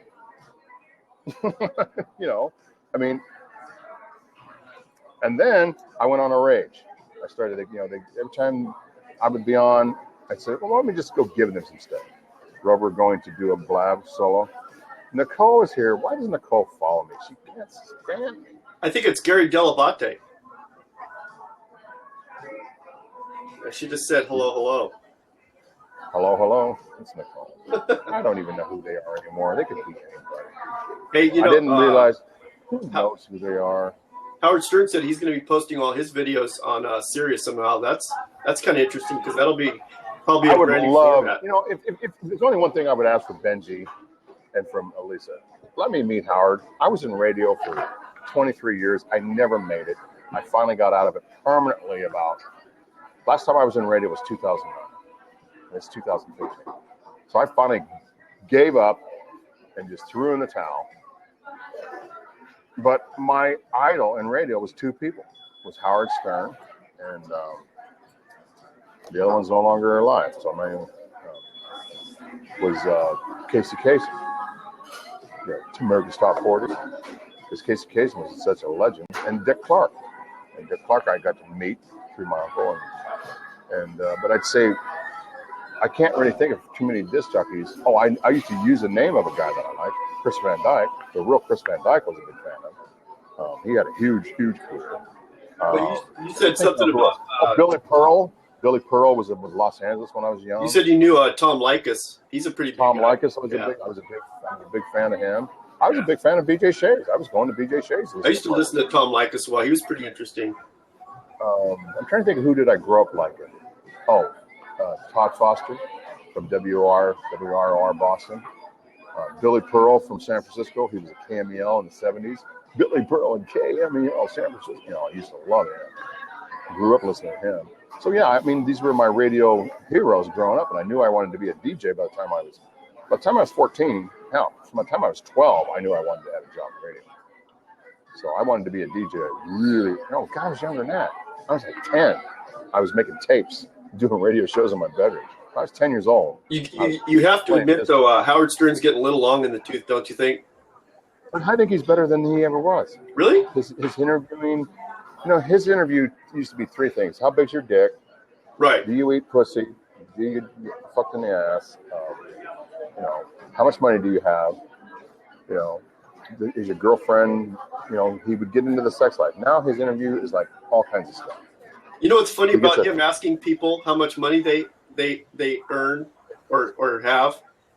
He doesn't like to talk about how much money he has. But he just goes right at people when he asks for their net worth or whatever. Well, the house that he built in Florida was all over the news, was all over the internet. That was a $500 million home. Yeah. In Florida. The house in Long Island. 500 mil? 500 million. No. Excuse me, 50 million. I always fuck up the math. Yeah. 500 is too much. So the Florida home is 53 million, 54 million, some ungodly. I always do that. I think like Japanese money. And that could have been just an investment, but... and then the other one is like the one in Long Island that he lives real close to Jerry Seinfeld, right down the street. Bill, his neighbor is somebody was talking about that. In the Hamptons or whatever? But we're talking, that's a $27, $30 million home. Oh, at least. His apartment in New York, wherever it is, who knows? That's got to be worth some bucks. I think I heard one time, it's never exposed by him. It's always exposed by somebody else. It's like, exactly. It's like $100 million freaking apartment. He's not in Long Island. But that's, and then the big loot, the thing that got out on TMZ or one of those trash television shows, exposed how much her closet was. Bethel's closet was about $7 million closet. So a lot of people believe that $2 million closet. Maybe it was $1 million. I don't know what it was. It was like a $2 million closet or $1 million closet. This part of the closet. It was all over TMZ or one of those trash talks. And we know she's the biggest gold digger there ever was. Come on. Oh, yeah. Did she score? Come on. Talk about gold digging. Oh, yeah. I think she looks like an alien. But then I was asking Elisa, she says, she's a very pretty person. I said, well, photographed, and when I see her, and I've seen lots of pictures, she kind of looks like an android. She looks like a Stepford wife. Remember your movie Stepford Wives? So you know what's really funny is Elisa didn't talk about Chad not coming on the show Friday. Oh, that's all bullshit. That's so much. That's just crap. She's still so much stuff. So you think he did it for ratings or to get people to show up? Yeah. I suppose. Because do you know what the biggest concern was? Is I wasn't going to do the show yesterday. Huh. They were so worried that they were coming to Blab and I wasn't going to go. And she was blowing my phone up because there's always somebody when I do a Blab that comes in that works. Well, the production. The reason that she came over to Blab was because you're on here, right? There's plus 10 right now. What does that mean? That means that there's 15 in the room plus 10. There's right now 25 people watching this. 15 in the room. We got a total. We've had 30 people show up. We got 15. We got 15 registered, 10 unregistered. 10 unregistered. Okay. Okay. So 10 people that follow you, or no. 10 people that don't follow you. Plus whatever number could go even higher than the people actually in the room. Yeah. The people in a room are typically, for some reason, what I can consider people that are interested in hearing what we want to talk about. So you know what I'm thinking? I'm thinking that the reason they actually don't have a clock now is so that you forget about time. It's like being in Las Vegas, right? Mm-hmm. Yeah. That's no windows. You can't find an exit. Well, it's 2:56. I think I've already done about an hour. I believe I started about 2 o'clock. Does anybody know when I started? Who was Nicole Whitty? Who is Nicole Whitty? Which Nicole is this? We've got so many Nicoles. No, I think that's Nicole. Yeah, it is. Nicole Whitty. No, it's Nicole. Is that the real Nicole? Huh? Is that the real Nicole? And I always got Plan Adventure. She's not listening. She must be mobile. Nicole, are you mobile? She's got that wireless. She has a wireless icon maybe or something. I don't know what that is. Yeah, I don't even know. No, it's Nicole though. I'm pretty sure. Yeah, but a lot of these people like to come in as somebody else's shit. There's somebody. Gio's always there. Gio from KNet. I don't really understand why people really find the show that entertaining. I find the show mostly very, very boring. Am I the only one that finds? Well, because it's real life. It's just people being. It's people being people. Sometimes it's like, oh my God, why are we watching this? Oh, it's just. It's like some of the people I'm sure like at work and they watch the show while they're at work. Yeah, but that's why Blab is so much better because it has the mobile app. We could have somebody out on the streets come jumping in like Benji was doing yesterday on the streets. I can't believe that they don't want to move their show to Blab. You know what's real popular on Periscope is these chicks periscoping while they're at work from plastic surgery places. Have you noticed that? I haven't watched any of that. Most periscoping that I find, I'm really bad at picking people Periscope. Most of the people is the word that I listen to Alex Jones, who uses it again, a megalomaniac. You know what a megalomaniac is? What's that, sir?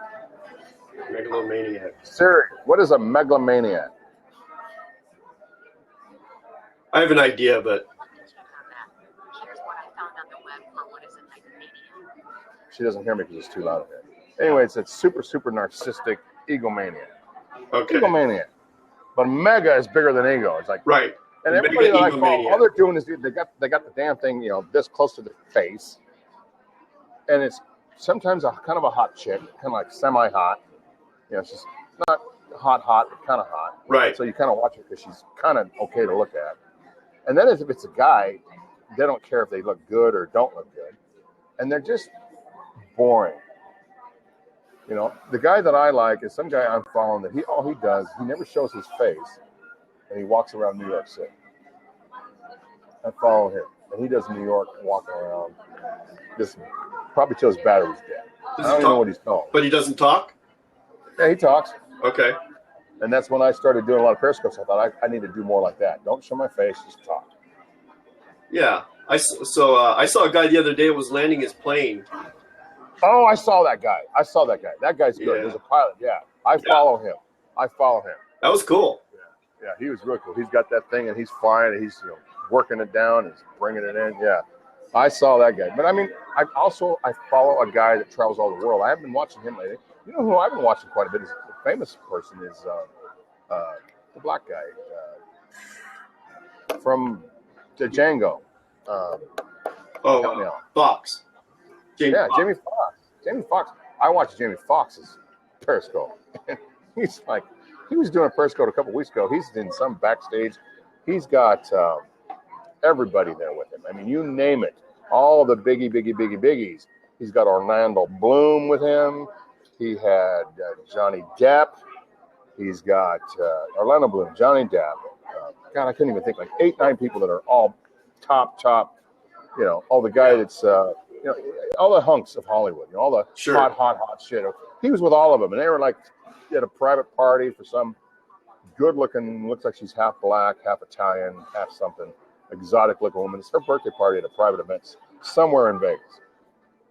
And he's mixing and doing the music on stage, you know, and playing DJ. And they're just, some fool is probably one of his clinger-ons is walking around with the phone, filming it. How often? It went on for a long time. How often does he do it? He usually does, I don't know, follow Jamie Foxx. He does a lot of periscoping. I'll check it out. That dude's funny as fuck. The guy that does it. Oh, Howie Mandel does it, but it's usually him and his son. Yeah. And Howie Mandel will be on a set. There's some new TV show that he's in production. So he'll be showing you behind the scenes all the camera equipment, all the PAs, all the technical people, the lighting people, and he's walking around, you know, interviewing the sound people, the camera people, you know, everybody on the set. Did you ever see that show that he did? He did a show where he was doing flash mobs. He was doing little setups for flash mobs. And I guess his son is trying to be an executive associate producer. How old is he? Internet. His son looks like he's probably 20, 35 or something. 35. Wow. I'm guessing, you know, 30ish, late 20s, early 30s. Jimmy's coming on to give you some love. Well, he's mobile. He looked like he was at a food court. He probably not having a very good signal. So are you're on Wi-Fi? Yeah, you're on Wi-Fi. Yeah. So your connection's really good. I mean, for Wi-Fi, especially at Starbucks.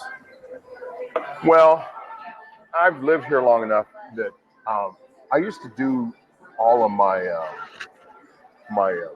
listening to alternative media, because I would be surfing the net, listening to alternative media, or doing my internet stuff. So I started finding out certain Starbucks have better Wi-Fi than others. So I have a few, like I was in one time trying to do the show, and the Starbucks I was in was so bad I had to leave. And that's when I finally ended up in a hospital, because I just did a Wi-Fi search on my phone, and the next nearest Wi-Fi was the cafeteria at a hospital. And that's when I was, was in the hospital. And then Jim, right up the bat, somebody goes, "Looks like you're in a hospital cafeteria." I'm like, "Yeah, I'm in a hospital cafeteria." And I love how Cedarman, he's still in Wi-Fi again. Everything I do is a crime with this guy. Every time I'm in still in Wi-Fi again. Too cheap to pay for your own Wi-Fi. Still in Wi-Fi again. Public Wi-Fi is now stealing it.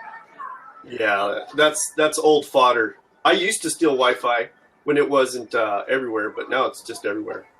It's not a problem. How are you stealing that? I'm computer literate. I don't know how to break a password. No. I mean, most of the time people just leave it open. Oh, back in the day when nobody put passwords on. Yeah. Now everybody's got a password, So anyway. Yeah. So you're going to do it from a bar. You know how loud that bar is on a so there's no way to control the volume, eh? You can't turn down the volume or. One thing you could try to do is try to get a better headset that has some kind of cancellation. Oh yeah, that's what I need. Yeah. Have you ever seen the microphone that Elisa uses, Miss EJ? I hate saying that name. I cannot stand that name. I want to call her Alicia. I don't want to say Elisa. I know it's hard. It's hard to say. I want to say Alicia. I know. Elisa. I just EJ. EJ. Have you seen the microphone she's got? It's got to be this big. Yeah. It's like $1,000 mic. It's a USB plug-in. I could get one, and it's this big monster. Looks like a professional mic from the studio. I thought she was using the one off of her. They're like $1,000. They're like $900 online. I actually saw them online. I don't know if it's the exact same one she has, but there's some pictures that she put up on Twitter or on Facebook. It shows where she used to sit in the kitchen. Yeah. And she's got the whole thing set up with lights. She has these lights. She's got like 10 of them. And she got mad when Baloney was saying he didn't like her lighting. She goes, I got $2,000 worth of lighting. She has these big lights. She took pictures. I'm pretty sure it's on her Twitter.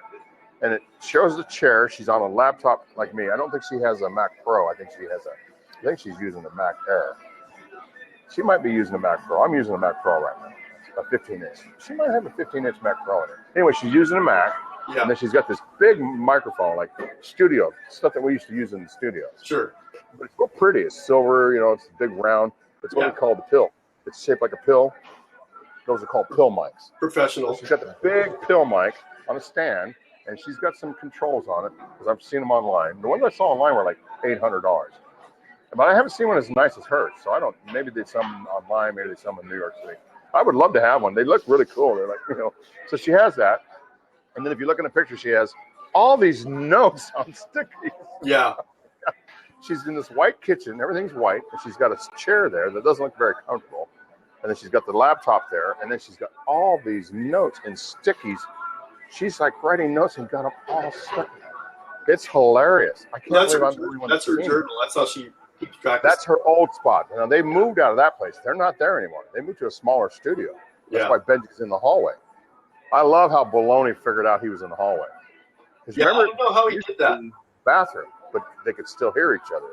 Because they're in the studio now. They moved to a I'm wondering if he doesn't know somebody that's like a doorman, or maybe somebody that's his neighbor.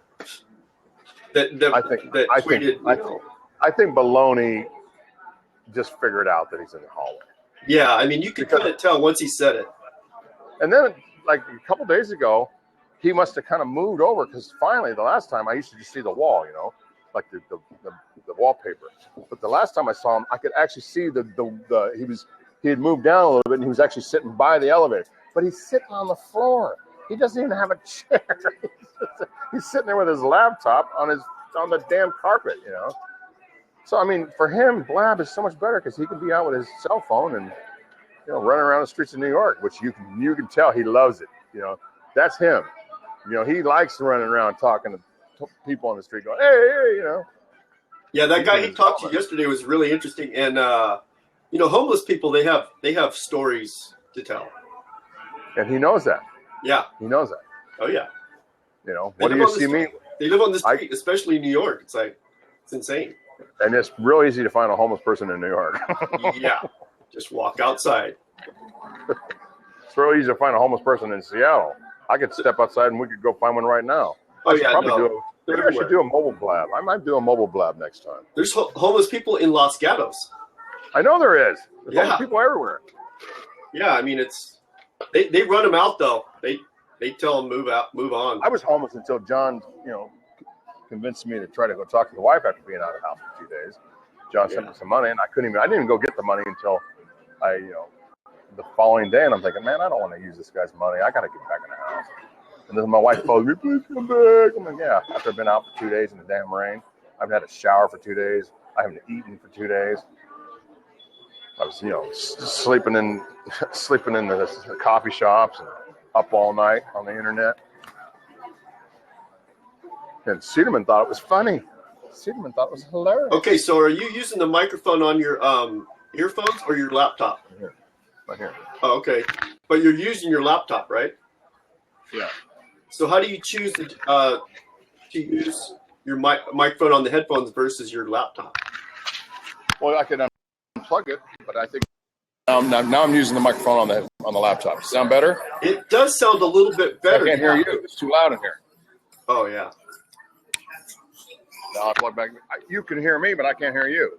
It's too loud in here. They got Mariah Carey screaming. She's like my most hated singer, and I'm noticing this year almost every other song is Mariah Carey for Christmas music. Yeah. I can't stand her voice. I couldn't stand her. Never was a fan. I wonder if you had headphones that didn't have a microphone, if it would allow you to use the microphone on the computer, because that was a little clearer. It is clear now, or was it? No, it was clear off the laptop. Oh. Just a little bit. It was different. Well, I could probably use, because these are Apple, headphones. Well, they're not Apple, but they're used, got the, the clicking. Right. They wouldn't even work on a Droid. So these are, work for Apple products, both laptops, computers, Right. the volume, answering the phone, 3-button push. So it sounds better. Actually, like this sounds better. That sounds better than no mic off that. Actually, it's not better. No. Okay, now I can hear you because I turned up my volume. It's actually the not microphone is right about in there somewhere. I can actually hear more of the background noise. On the Mac. I think on each corner. How's that sound? No, your voice is a little clearer. Does it sound like shit? You can hear more of the background noise. Yeah. So. Well, it's also, the thing is,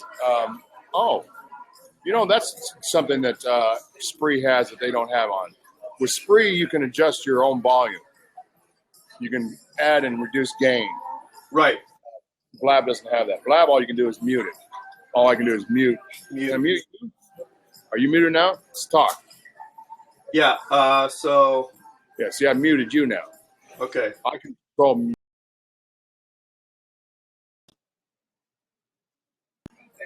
So that's all you can do with the volume on Blab. I'm telling you this because you're doing one. You need to learn how to use it. Yeah, that's pretty useful. Have you even done a test one yet to see how it works? No. So I guess I'll do it, but do a test before you do it, because the volume, all you can do is mute somebody or mute yourself.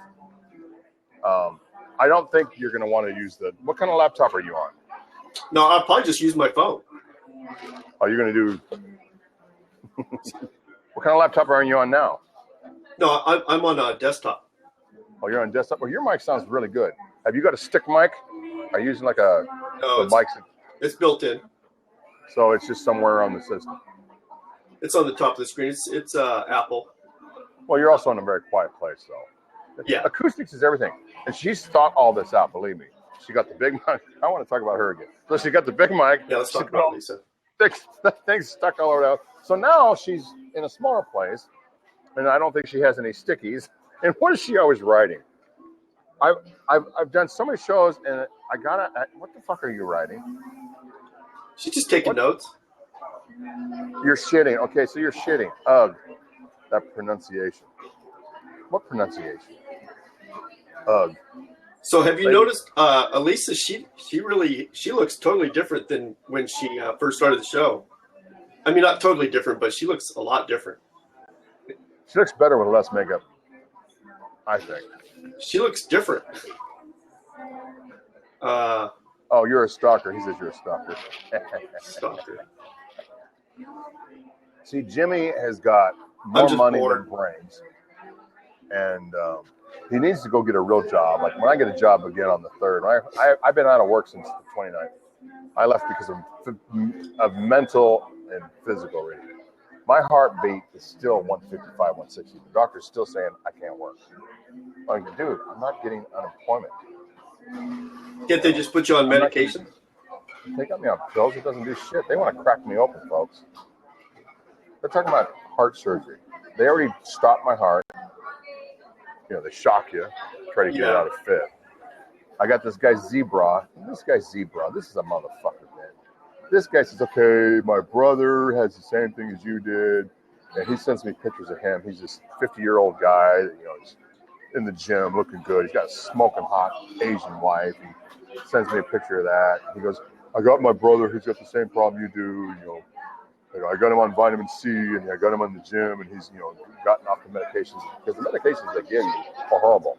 I haven't taken my medications now for almost 10 days. You have less energy, right?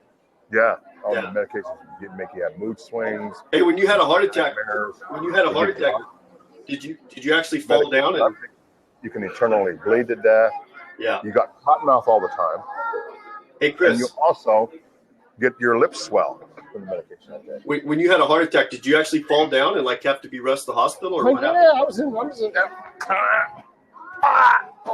Your heart stopped. Wow. Oh, it felt like I don't want to relive it. No, I was literally having a heart attack for 4 hours before I went in because I had chest pains, and I thought it was I'm just having pains. I was laying there and I kept trying to go to sleep, and I just kept like apnea. And then finally, it was so bad, it really felt like somebody was literally stabbing me. Wow. And I went to the hospital. I barely got in the car. I was like, and by the time they got me in, man, they had me all upset. And my wife has got my phone. Oh, yeah. And she's taking pictures of me because she thinks I'm going to die. And I put those in on. I had those. I think I deleted them because I used to look at them a lot to tell me not to smoke a cigarette. Because I had to quit smoking. I haven't had a cigarette. I haven't vaped. Oh, yeah. I vaped a little bit the other day, but it had no nicotine in it. Yeah, cigarettes are bad. Zero nicotine. My wife had me so stressed out the last 10 days I was vaping, but no nicotine. There's a big difference between zero nicotine and nicotine in your vape, in your oil. But I haven't vaped again for like 4 days. But I had all these pictures, and I used to look at them every time I'd want a cigarette. Because I smoked pretty much most of my life. I quit a lot of times for 6 months, a year. But the last time, I was smoking for about a year and a half since I had quit. But I haven't had a cigarette since. But, yeah, I got a heart problems, which Cederman thinks I'm a con man, so he probably believes I'm making all that up just to get sympathy. Cederman, I put up 100,000. I put up 100,000. God, this fucking shit makes me burp like crazy. I put up the $100,000 go-to fund because when I got kicked out, I had no money but $20, and I'm talking to dumbass Mazza Meatball. I'm gonna start calling him Meatball. Meatball says, let me do a go-to fund. Let me do a go-to fund. I'm like, okay, what is that? And then I didn't get to it. It had like $320 in it. And then some other guy, DeLorean, who set it up, canceled it. I'm like, oh, he's trying to get me for fraud now. And I never sent the information. So then Mazda says, well, look, I told you I'd send you 500. I had already donated 100, but I'll send you. I said, no. I'm going to call my brother. I'm going to get you some money from somebody. He goes, no. Let me, get yourself a motel for a week. A rat-ass motel, $500 gets you a shitty motel for $380 a week. Gets you $500 gets you a fucking week in a dump. If you're lucky. $300-400 a week. Dump for a week. So he's like, get yourself a week, and I'll see what I can do later. And then I never used the money, and I kept it for a couple, he kept saying, no, it's a gift. I thought, I could use the money. And then finally I said, nah, send it back. The best that you could have done if you would have actually been homeless is just to buy a camper shell, put on your truck. That fucking truck is at it, dude. That is the last vehicle. I got rid of the Audi. It's a Toyota, though. Yeah, but it's a 1994 with 200,000 miles on it. The Audi A5 I got rid of the day after it was seen on camera. The Audi payment was $720 a month. The Jeep, the day I'm selling it, I had it on camera. It had an Idaho plate on it. It had mud all over the back. I did a periscope. That was the day I was selling it. So I had a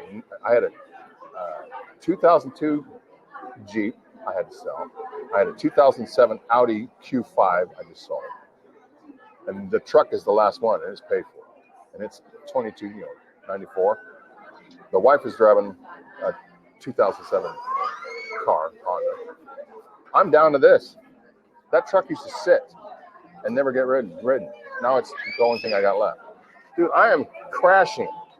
And that's why I'm on this show, and that's why I'm pissed off, and that's why, my wife is sitting there going, you're going to move out. Yeah, now that I'm completely broke, and I had hospital bills, and I had all this stuff happen, and, now that I'm, completely messed up mentally, you're like, yeah, I want a divorce, get out.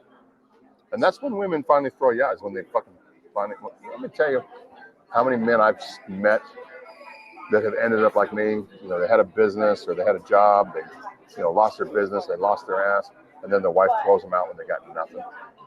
I have met so many men with this story, and now I'm that guy. You're that guy. I'm that guy. I'm now at 55. Yeah. The guy that's getting launched. You're that guy. That's got no money. My wife's got money. My wife's got a 401k. She's got a savings account. I have no money left. I have $80 in my checking account right now. But you're a likable guy. You're a quick thinker. You'll be all right. Oh, but I'm a con artist, according to Cederman. Well, you're a salesman. I'm a car salesman, and I would be doing it. Quick with the words. So bad, I'm walking across. The owner. Oh, I'm at the Mercedes store. I did Periscope from where I was working. The owner's there, and I don't even want him to see me because I know I'm huffing and puffing. I've got 2 deals going at once. I've got an Audi deal going because we have the Audi store right next to us, and I got the Mercedes deal that I'm doing. So I'm doing an SUV Mercedes and an SUV Audi. I'm trying to get my best friend, who's an Indian guy from India, to take my Audi people and get them done and get just half a deal on that. And the owner's watching me. And this is like August 28th. It's hot, and I'm 305 pounds, and I got a bad heart. I've just had a heart attack, in May, and I'm walking and I'm panting, and I'm not smoking anymore, but it doesn't matter. I'm damaged goods. I'm a fat old man with a heart condition. Owner's watching me. He goes, "Come here, Chris." He goes, "Are you feeling okay?" I said, "Not really." He goes, "I understand you had a heart attack in May." I go, "Yeah, I did, Memorial Day." He goes, "Well, I think maybe you should take some time off." Within 5 days, they terminated me. They told me it was going to be a medical leave of absence. 5 days, it turned to termination. And when I went to go get unemployment, are you ready for this? They said no. I got no unemployment because I got fired. They fired me so they wouldn't have to pay unemployment. I filed a grievance to get my unemployment. I was denied. Welcome to America. Yeah, that's harsh. So the first thing I have to do, I got to get another job, but I got to figure out something. And so finally I got got to sell some things, pay off some. You know how much my medical bills were? Killed my credit. $79,000. Did you try to appeal the unemployment? Yeah. Didn't work. Didn't work. Huffing and puffing, 54 years old, boss, owner, not the boss, not the general manager, not the sales, the owner. The owner of the store is out there. He has 12 stores. He happened to be at my store that day. He has 12 stores. He was at the store that I work at that day. Yeah. He could have been at any one of his stores. He was at where I was that day, watching me. Are you too young to collect Social Security? Of course I am. I'm 55. Yeah, but I think you can collect it early if you're disabled. Yeah, 62. No. Or you can, if you're disability, so SSDI. Oh, I can get SSDI. You know how much that is? About $780 a month. Well, it's something, and then you could just work on the side. You know what my rent is? $12. Yeah, well, it might be more than that if you try to move back to San Francisco. Have you looked at the real estate prices? I'm not going to San Francisco to be broke. I'm going there because I got a buddy that owes me. Right, it's going to help you out. That's cool. Of course, and it's somebody I've known since 1991. And you'll be able to get work, no problem. He's trying to get me to come back. I mean, I'll basically be working for him. Doing what? Private detective. Oh, yeah? He does insurance fraud. Nice. Anybody that's frauding an insurance company. See, you'd probably be perfect at that. Got to go walk around. Yeah. Look at people, take pictures, insurance fraud. Doing some investigative work. That's cool. It's all sitting around and watching people, taking pictures, taking video. Yeah. And then a lot of paperwork that he's going to teach me how to do. Automotive or just like private property or insurance fraud for people that are wrecking cars. Okay. Get the money. Sure. For staging accidents. Yep. That's a big deal going on in this country. Oh, that's huge. Yeah. No, that's a huge deal. He used to have a used car lot. I worked for him in 2009 when we were doing a used car lot, but it wasn't a car lot. We had an office, and we did about 20, 30 cars a month. We'd go buy the car once we had the customer. Well, we were doing people with bad credit. We were in Oakland, and we were right by the airport. We were next to Coca-Cola near the Oakland International Airport.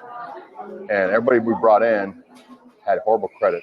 So once we got the customer, we get the money down, and then we go to the auction and buy their cars or go to wholesalers we knew, and then get them a car. And then we put an electronic device in the car. If they didn't make the payment, the car wouldn't start. Yep. Called Auto Image. He did that for 3 years. I was down there for about 7 months, part of 07, 08, working for him.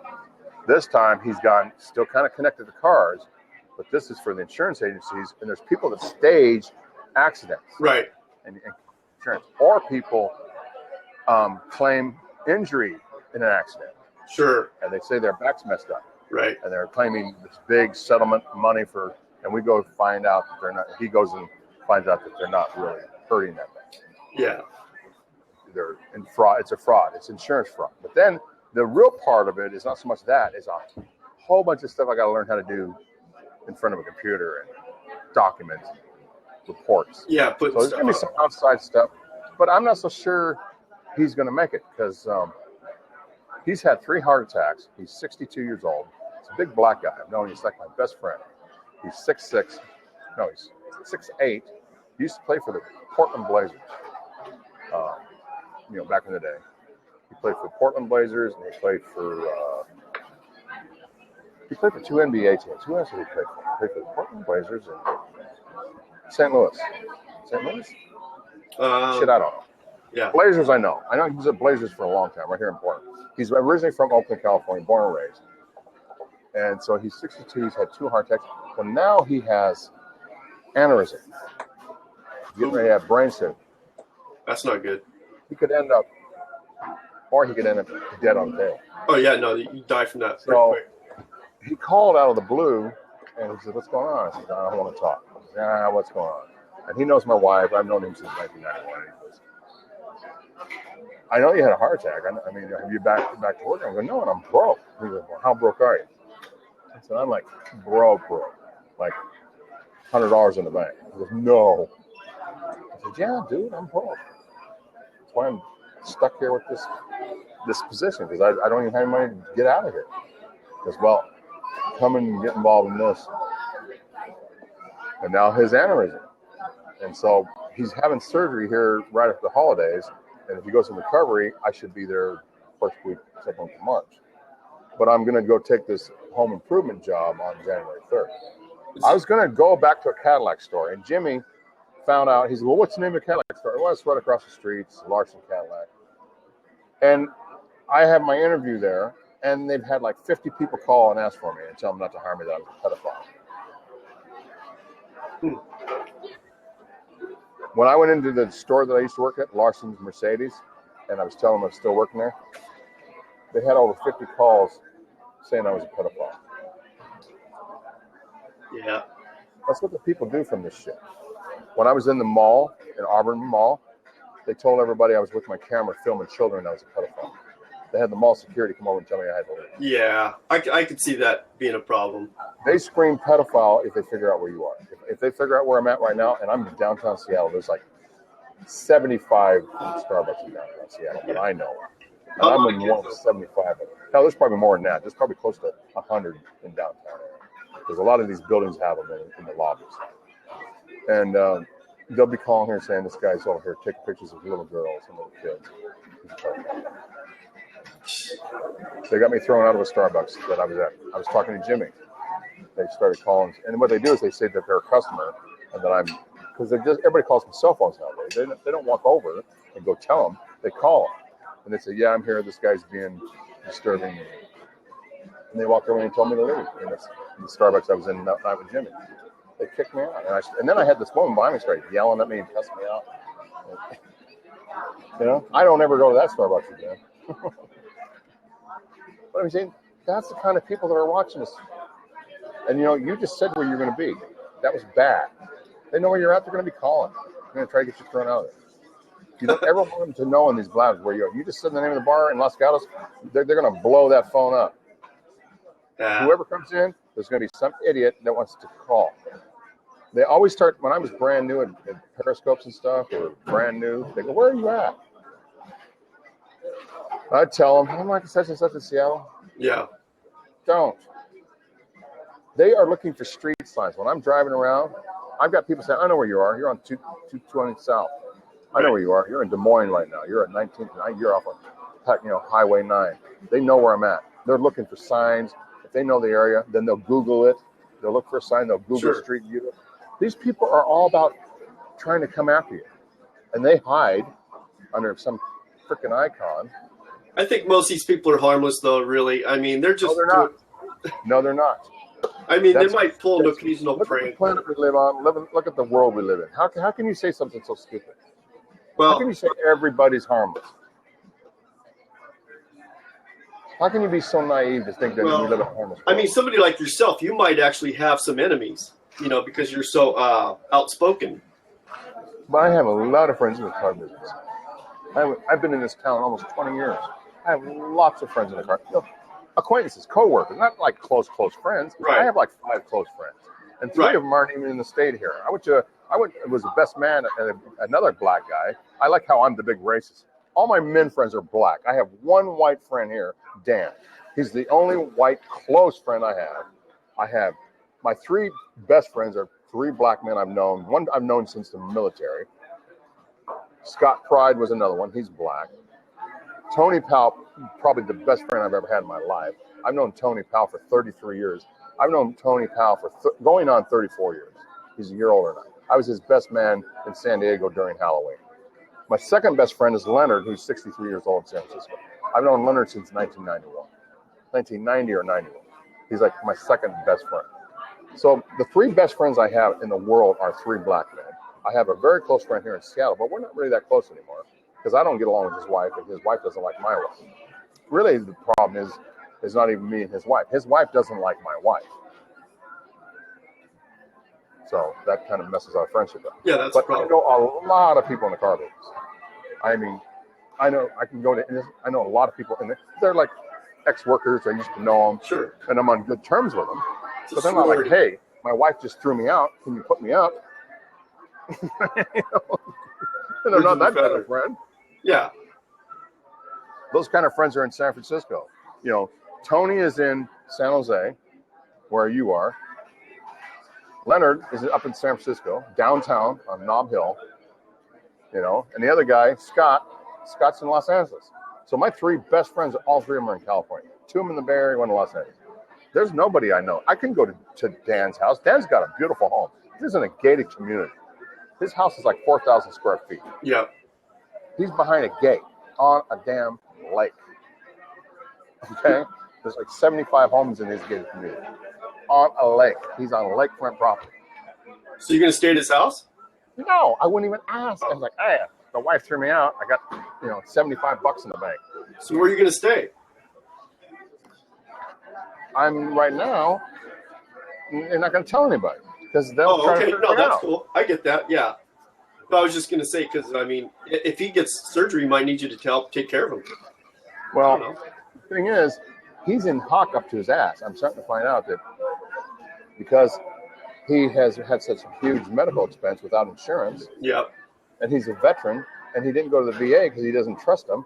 And he could have got all this done at the VA, but the VA is very dangerous to go for these type of procedures. Anybody that's a vet knows. You need something seriously done, don't go to the VA. Well, if he was a pro basketball player too, he might have some. It seems like he would have some kind of a. Yeah, but Leonard's been married 5 times. He's been cleaned out in 5 divorces. He's been sued half a dozen times. He's been self-employed since he quit. He got in the car business. He owned his first used car lot when he got out of basketball. He even had a Volvo store in Atlanta for a little while. He had a Volvo franchise for maybe 5 years, and then he, had a business partner. They basically didn't get along. They had to, close, go their separate ways. But he's been in the used car owner, and usually some pretty good stores too. He's had, like Humpty Dumpty lots, nice lots, nice, facilities, nice lots, nice cars, and then he's just sick of it. He's, I got 27 years in the business. He quit basketball. 63. He hasn't played basketball since he was 35. His last year as a pro basketball player, he was 35 years old. So, better part of 30 years, he's been in the car business. So, and his kid, that's how I know how long we've been friends, because his son was a little baby when we first met, is now a grown-ass man in his 30s. Like, Monye is, 33 years old. Like, man, we've known each other 33, excuse me, I keep saying 30. 20. We met in 1990, so that's 25 years. His son is now 25 years old. I met him in the summer of 1990 at San Francisco Honda. He was a finance director, and he had 2 used car lines. And a finance director was making about $150 a year back in 1990. And then he had 2 small car lots in San Francisco and 1 in Oakland. And we just became friends. We've been friends ever since. But now he's sick. He's probably going to die. It's just like the only guy that I got that will, give me a job, a place to live, and help me get on my feet is probably going to die. Tony just got married. Tony's got money. Tony lives in Willow Glen. Yeah. Tony's got a lot of money. He's very successful in real estate. You know, I had to fly down to San Diego. He paid for everything. I stayed with his family and his in-laws in San Diego. We were in La Jolla. The wedding was in La Jolla.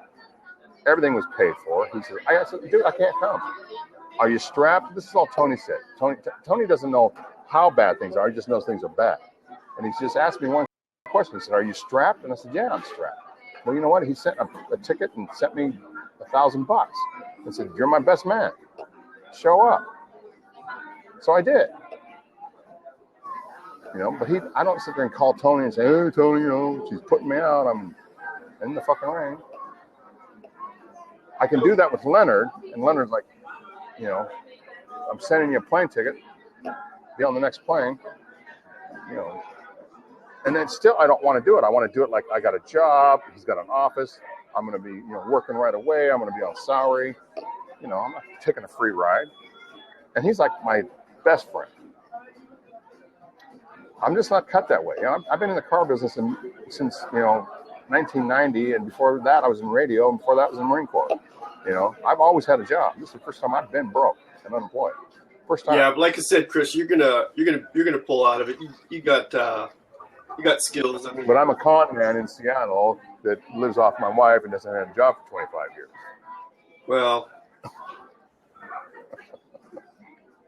it's sick. People. I've met so many people on the streets that had so much more than I had. I was a car salesman, you know, making $7-8 grand a month. That's what I was just gonna say. Sometimes I made $9 grand a month. You're lucky that you know, my best month was 10. A couple. You're lucky you can still. I was averaging between $7,300 and $8,200 a month in the car business, before tax. That's not a lot of money, folks. It's a living. You're lucky that you can still walk and talk. I know people that were making 30 grand a month, had 3 houses, and they're on the streets. I know a guy right now. Sure. Was making like $40K a month. Had his own business.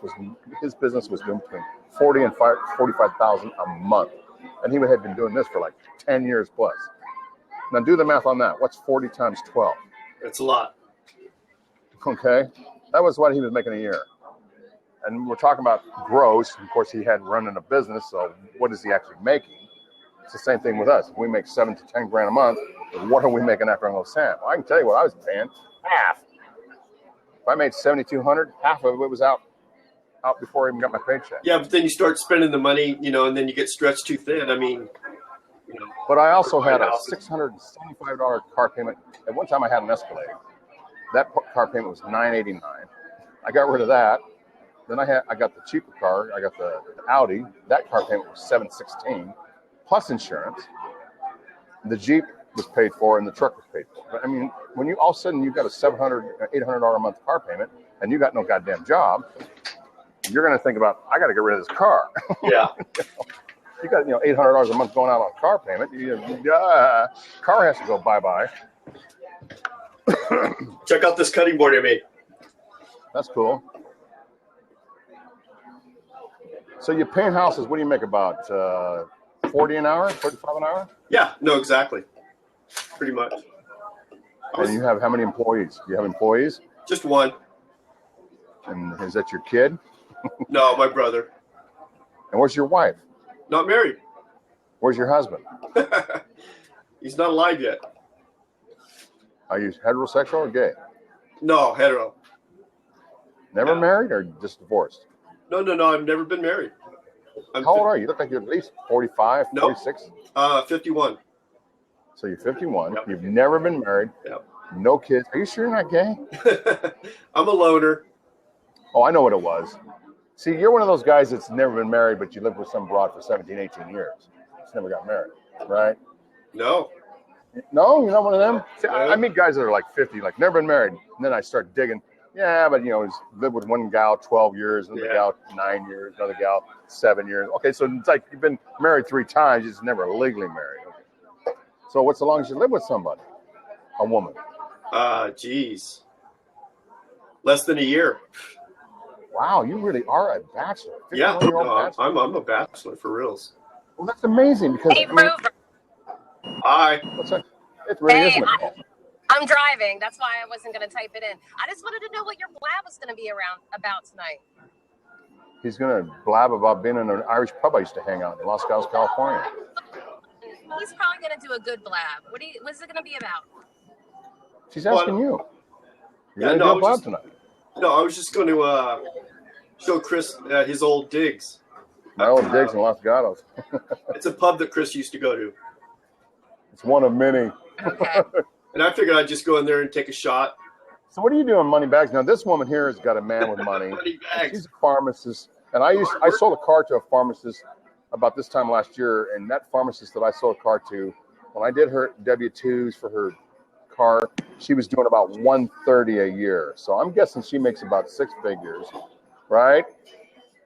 So listen to Paul. I played the fifth on what I made. A pharmacist around here makes Chris, 125, 130 a year. No, but you got to cut that in half, just like you said. That's nothing. Exactly. But she's got a husband, and we don't know what he does. We know he's got a good. She's got a yard, dude. I've seen her yard. Huh? Why did Mike say that I would cut that in half? No, because of taxes. You make $5,000. If you make $5,000 a month, cut that in half. Is what you get to take home after your Uncle Sam.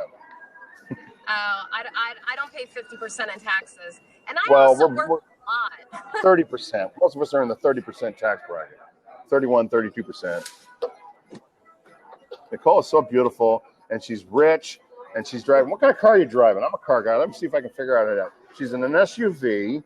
I saw a walnut. I can't see it. Can't see in there. No, it's not an SUV. The windows are big. Oh, she's driving a Mercedes, of course. Snob. Which model is it? I only have a CLK 350. Yeah, I have a CLK 350. Only a new one? No, it's not a new one. It's actually an old one. 5 years old? 7. Okay, just checking. And what does the husband drive? Just tell us the model. Don't tell us too many details. Well, yeah, I won't tell too many. A pickup truck. Which breed? Raptor? Tundra. Those can be $50,000. Tundras can be $55,000 if they're dressed up. I thought he drove a Raptor. The only truck to own is the Ford Raptor. Come on, what kind of cowboy are you married to? Raptors are like $58,000, $56,000 truck. It's fully. So he drives a Tundra. No, and you have kids, right?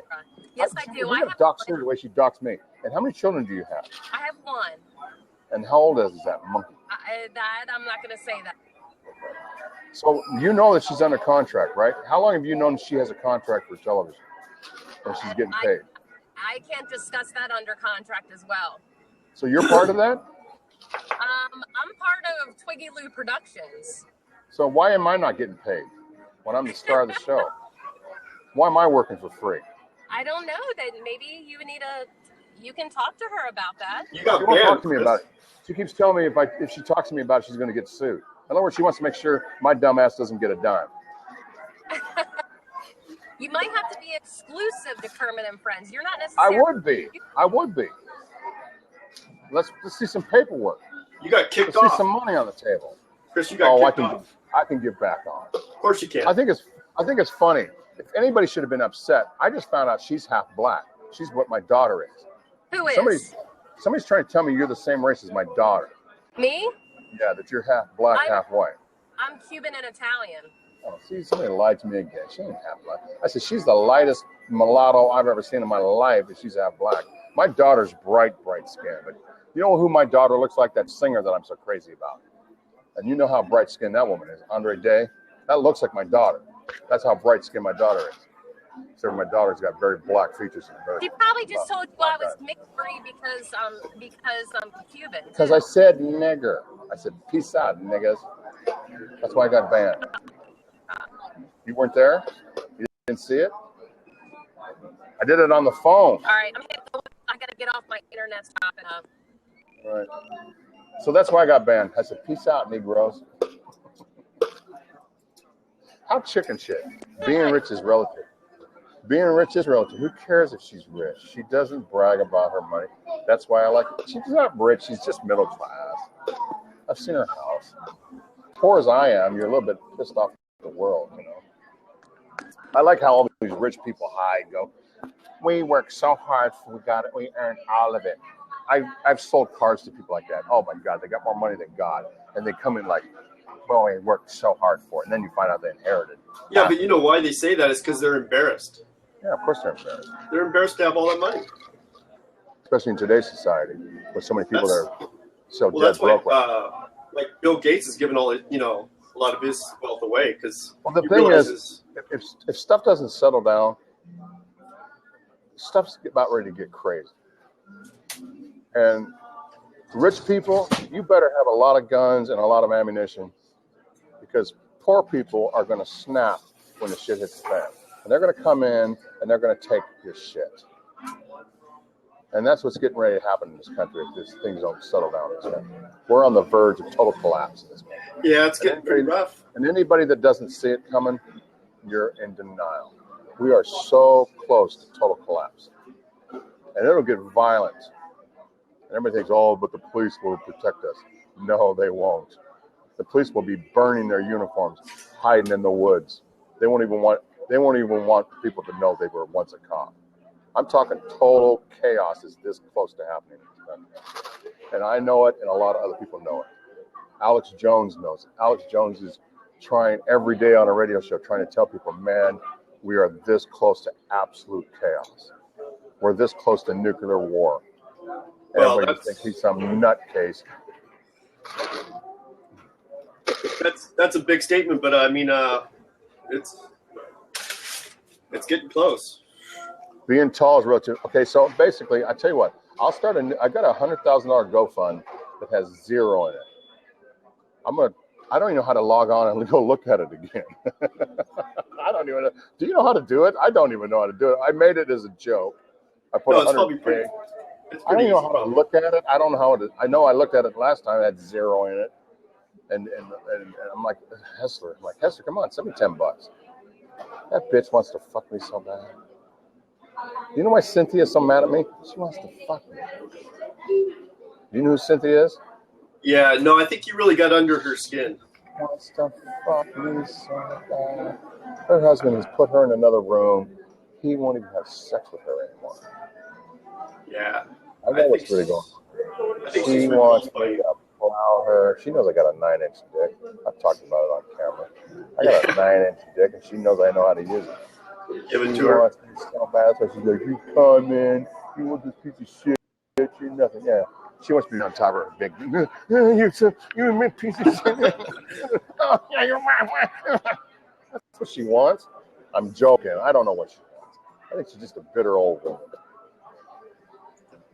Anyway, well, who's this hot chick? Is it just a nerdy girl? Are you hot? It's some guy. Oh, it's some guy.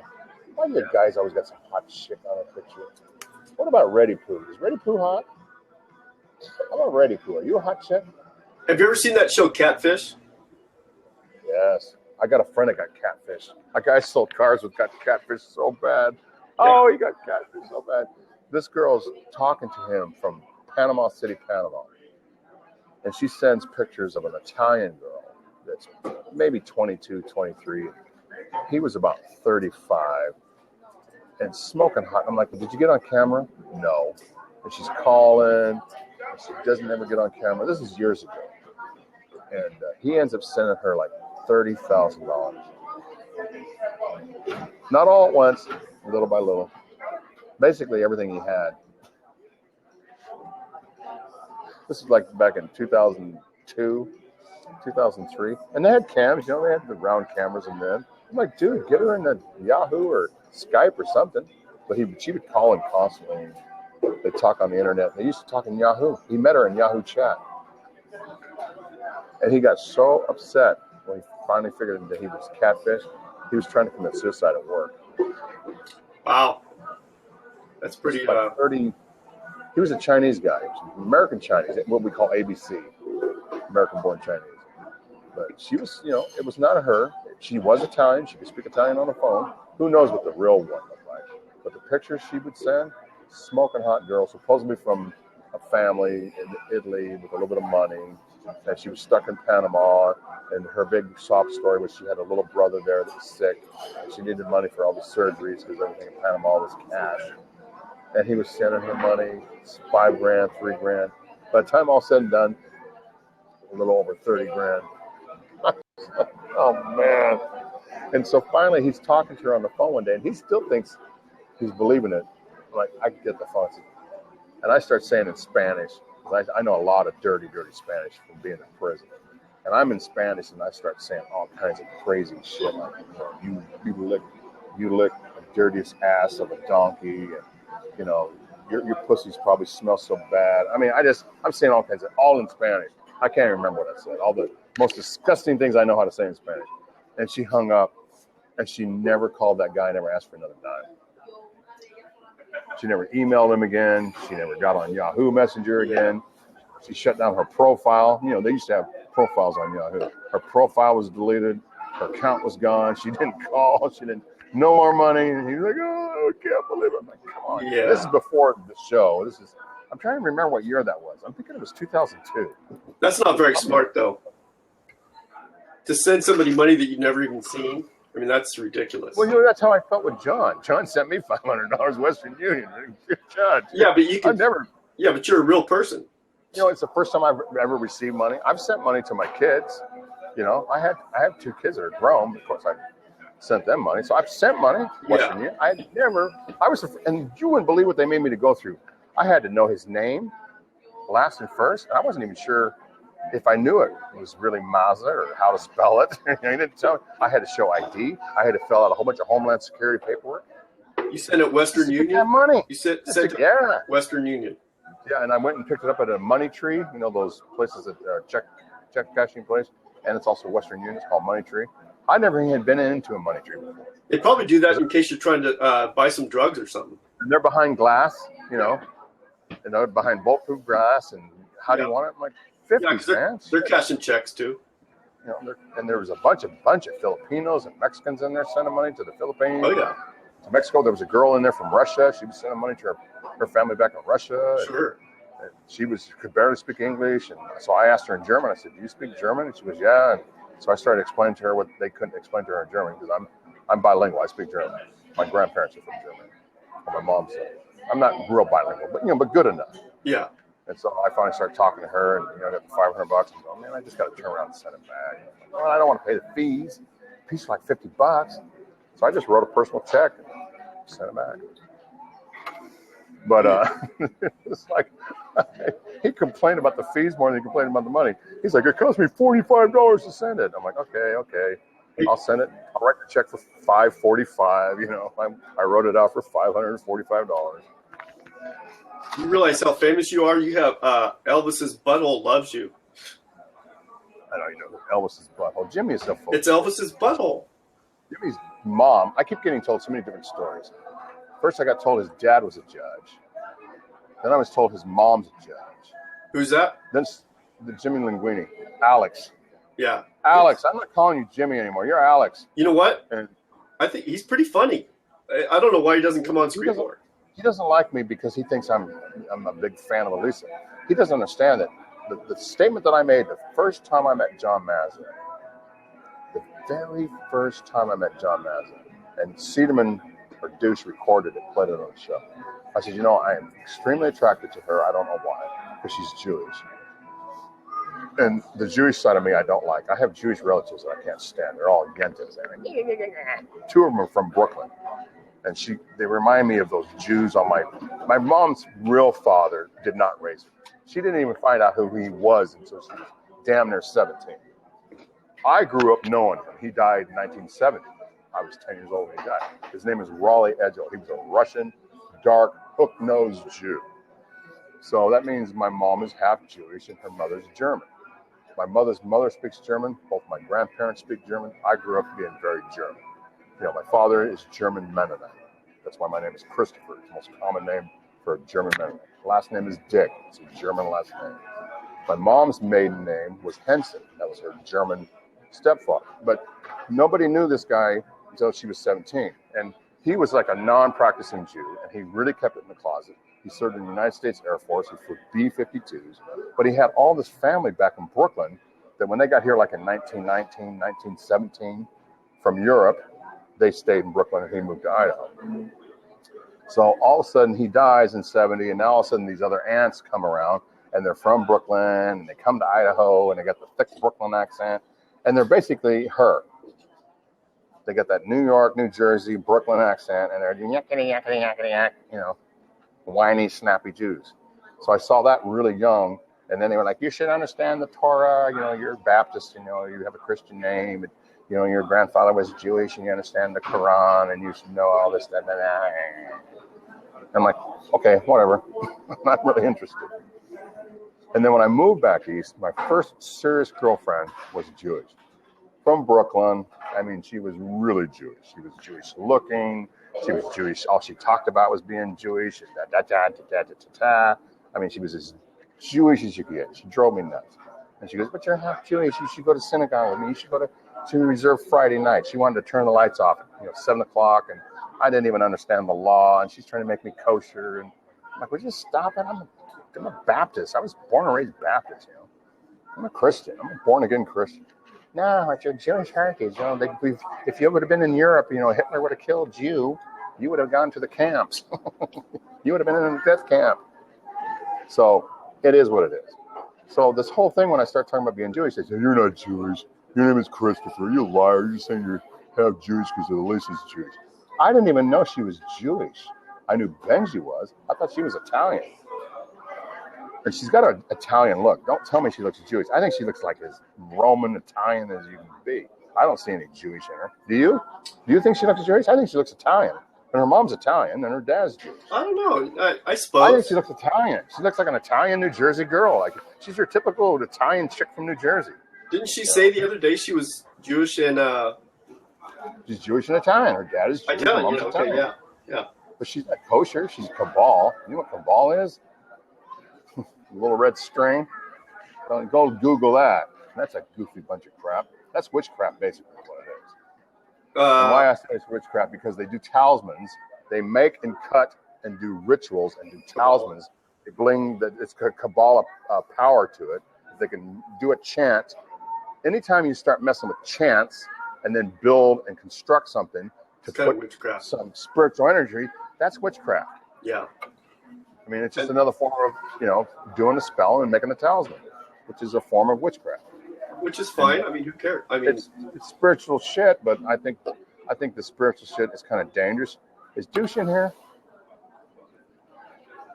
Did Douche just come in to record me for the show? I'm not going to do the show anymore, Douche. Get out of here. I think he's saying that they're going to start doing the year in review on DNN or something. Well, they first of all, I think they're gonna eventually come over to Blab when Blab gets built. But did you notice they're using the YouTube Live, which is kind of interesting. So they must be just pointing a camera at a monitor somehow. Yeah. Do you believe in that shit? What's that? YouTube Live? What do you mean? You lost me. No, that's how they're showing the year in review on their website.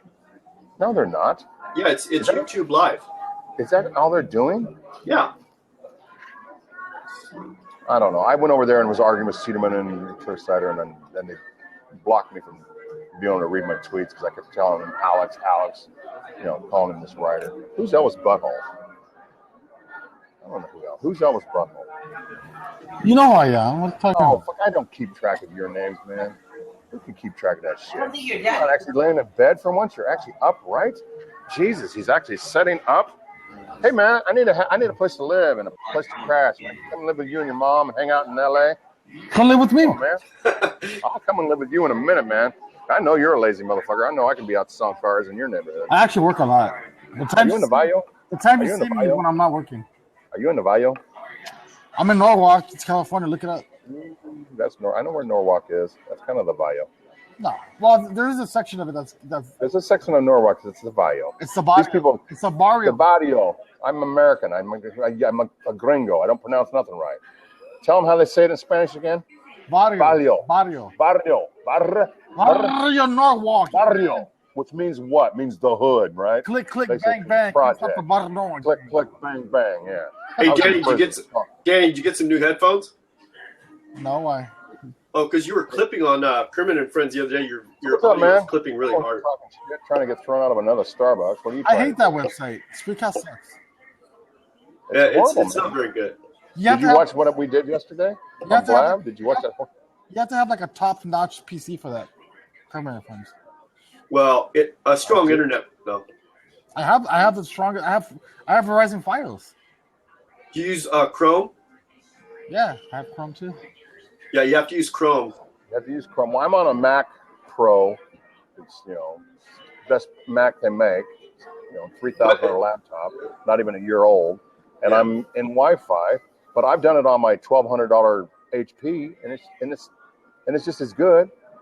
But I get on my HP on here. My HP is not as good on this particular site, and I can see that it's just not the quality of the camera and the processor that the Mac Pro has. I think for Spreecast, I have to get like a headset with like a little mic. You know what I mean? Spreecast is bullshit because it's flash media. You look at Mike. You look at you got like a little setup there. Is that? He's in a mobile home, man. He's living like a vato. I'm trailer trash, brother. He's looking for. Can he pass as a wedo? He kind of looks like a wedo, don't he? Wedo. He looks white. Yes, a white, reflected Mexican. A wedo is like. I'm California white, tan. Yeah, I have white in me too. Man, I know some Mexicans got blue eyes as white as you, and they're weto, and their last name is Garcia. And we're all mutts. And their parents from Guadalajara or something. They're like weto. They got blue eyes. They look like little white boys. And in the projects, they call them wetos. It's a Mexican that's just light skin, passes for Europeans. Hey, Chris, are you at the same spot where you got arrested? Hell no. I'd never go back to that place again. Hell no. That was funny. He was actually there. These dudes that grabbed me, man. Because I'm a big dude, and they were watching me on Blab, and they were watching me on Periscope, and then I turned the phone off, right, and I turned it back on because I figured I don't want to be out in the rain, so maybe the wife's gonna let me come back in, which she didn't. I ended up going to the hospital, but man, they grabbed me in that new move. They had me hands, and they were too strong. They had brought their biggest, two strongest guys to grab me. They started doing something to my hands that hurt so fast. They got some new shit that I want to learn how to do, man. They had me in some kind of weird hand thing, and they had those handcuffs on me, behind me, so fast and tight as hell. And I got in the back of that SUV, and I started talking shit, because they all got Ford Explorers here. And those things are uncomfortable. They got plexiglass. They got plexiglass in those new Ford Explorers. The cops all got Ford Explorers now. Those are nice. Those are $40,000 trucks before all the equipment. And they got this little stupid seat in there, and they put plexiglass so that you're only in one little square thing. And they got so tight, I can't feel my hands. They're hurting. It's bringing it all back, brother. I'm back to going to Clinton. I mean, I'm reliving all of it. First time I've had handcuffs on in 25 years. I'm going, shit, I remember this routine. And they're talking shit, and I'm talking shit back. I'm like, fuck you. I didn't do a goddamn thing because I'm on the internet. What law did I break? Are you going to hurt somebody? I'm not going to hurt nobody. If I'm going to hurt anybody, what the hell am I doing on the fucking internet, you stupid motherfuckers? I'm talking shit. I'm thinking I'm going to jail, so I'm going to talk shit all the way to jail. Well, they had to take me to the hospital. And it's a nice hospital, Overlake in Bellevue. Nice hospital. It's like the nicest hospital in the area. And I get in this really nice, room all by myself, and they make me get out of my clothes and put on a disposable paper top and paper pants and little socks. They take my blood. Oh, I wasn't going to give them blood. They were going to whoop my ass and take that blood. Oh, yeah. I just said, okay, this ain't going to play no hero. Take the blood. Well, they want to see, Chris, they want to see. Chris, they did a toxicology test on you to see if you were like an LSD. And they took urine too, urine and blood. And then I was on for 7 hours. They give me a nice sandwich, kind of dry, had a boiled eggs and baby carrots. The sandwich was kind of dry, a little bit of yogurt, and they gave me a hot chocolate. I had to go to the bathroom. The nurse stood there at the door. I was in there almost 7.5 hours. And then they kicked me loose. They didn't care. I had to walk across a pass. I could have jumped. This is a big overpass going over the 405. If I was really suicidal, all I would have had done was walk up to that and jump. They didn't give a damn about me. They just thought I might be doing something in that Barnes & Noble. And that's the society we live in, man. You don't want to be caught. You better get rid of this shit. Track and trace. Well, it That's turned a out good thing you Elisa. better get rid of. It turned out Elisa called the cops on you. Of course she did. And I saved his life. Man, they could have shot me. They could have tased me. They could have beat my ass. They could have put a bullet in my skull. You saved my life. You saved my resisted there, life. If I'd have... Oh, and I'm talking shit once they had me in the truck because I knew they weren't going to whoop my ass once they had me in the back seat. Actually, I was kind of thinking, they're going to whoop my ass. They're going to take me out of the back seat and whoop my ass now because I'm talking, man, fuck you. I didn't do nothing wrong. Pretty much 99% of the time. Chris, pretty much 99% of the time, if you comply with the police request, you'll be okay. Yeah. It's that 1%. It's that 1%. You know an ex-con like me ain't going to comply? I'm an ex-con, brother.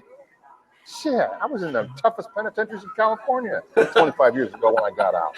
I love Chris. That's bullshit. Let's relive You're it. a maniac. That's real shit. Yeah, you're crazy. You know you're a maniac, right, Chris? You know I what love you, though. Mucho weed. Mucho. I got caught with 17 kilos. 17 kilos when I got grabbed by an informant. I was in custody with 17 kilos of marijuana. Some of the best Humboldt County. Hi, Mama. How you doing? Hey. Hello, Mama. You guys are good looking. No, we're just a bunch of old farts. What you got cooking? I want tamale. You got tamales? I want Los some tamales. tamales, los tamales. Tamales. All Mexican out, right? Yeah, tamales, man. I'm coming. I'm down gonna there make just to them. get the tamales. Yeah, I'll be there. Tamales. I know she know how to make some tamales. So you taking care of her too? Yeah. And your daughter? Yeah. And your daughter. You just got partial custody. I see a resemblance. It's a verbal agreement, but yeah. But it's like you got full time. Half. So that's why you got your mom there. So your mom is there when you're gone, right? Taking care of your kids. Right. Where's the Ruha? Where's the ex? Oh, the Bruja, the witch? Bruja. Where's the Bruja? She lives in Long Beach. Where's the Bruja? She lives in Long Beach. Bruja? Chris, she lives in Long Beach. You know where she lives in Long Beach. Gangsta? Is she gangsta? Is she a white girl? No, Hispanic. What's up with her? Why did she don't want her daughter? No, we share my daughter 50%. Okay, so you share custody. Oh, yeah, okay. And how many kids you got? That's it? This one, yeah. How many more are you going to have before you're done, motherfucker? That's it. How old are you, man? 41. Elvis. You're 41? Shit, he looks like he's 50. No. He looks 41. You look 50. He looks like he's 35. I don't look 50. How do you like how Hessler says, yeah, you look 65? On my birthday, the bit's going to tell me I look 65. I turned 55. Yeah, you look 65. Do I look 65? No, you look 55. 50, 55, 50. Yeah, you look 50. 50-ish. Yeah, well, I'm 55, so that's what I am. 55 to 45. Get rid of this. I might look kind of good, eh? How much did you weigh? I don't know how much this dude weighs. You know, I'm lost. I'm down to 281. I was 305. I'm 6 foot, 275. Damn. I'm 6'4". Now I'm 281. Wow. How tall are you, Mike? I'm only 5'5", and I weighed 185 last year. 5'5". Wow. Exactly what he's supposed to be, though. He's 5'5", 180, 175. No. He should be about 160. Oh, you're 5'5", like about 150, 160.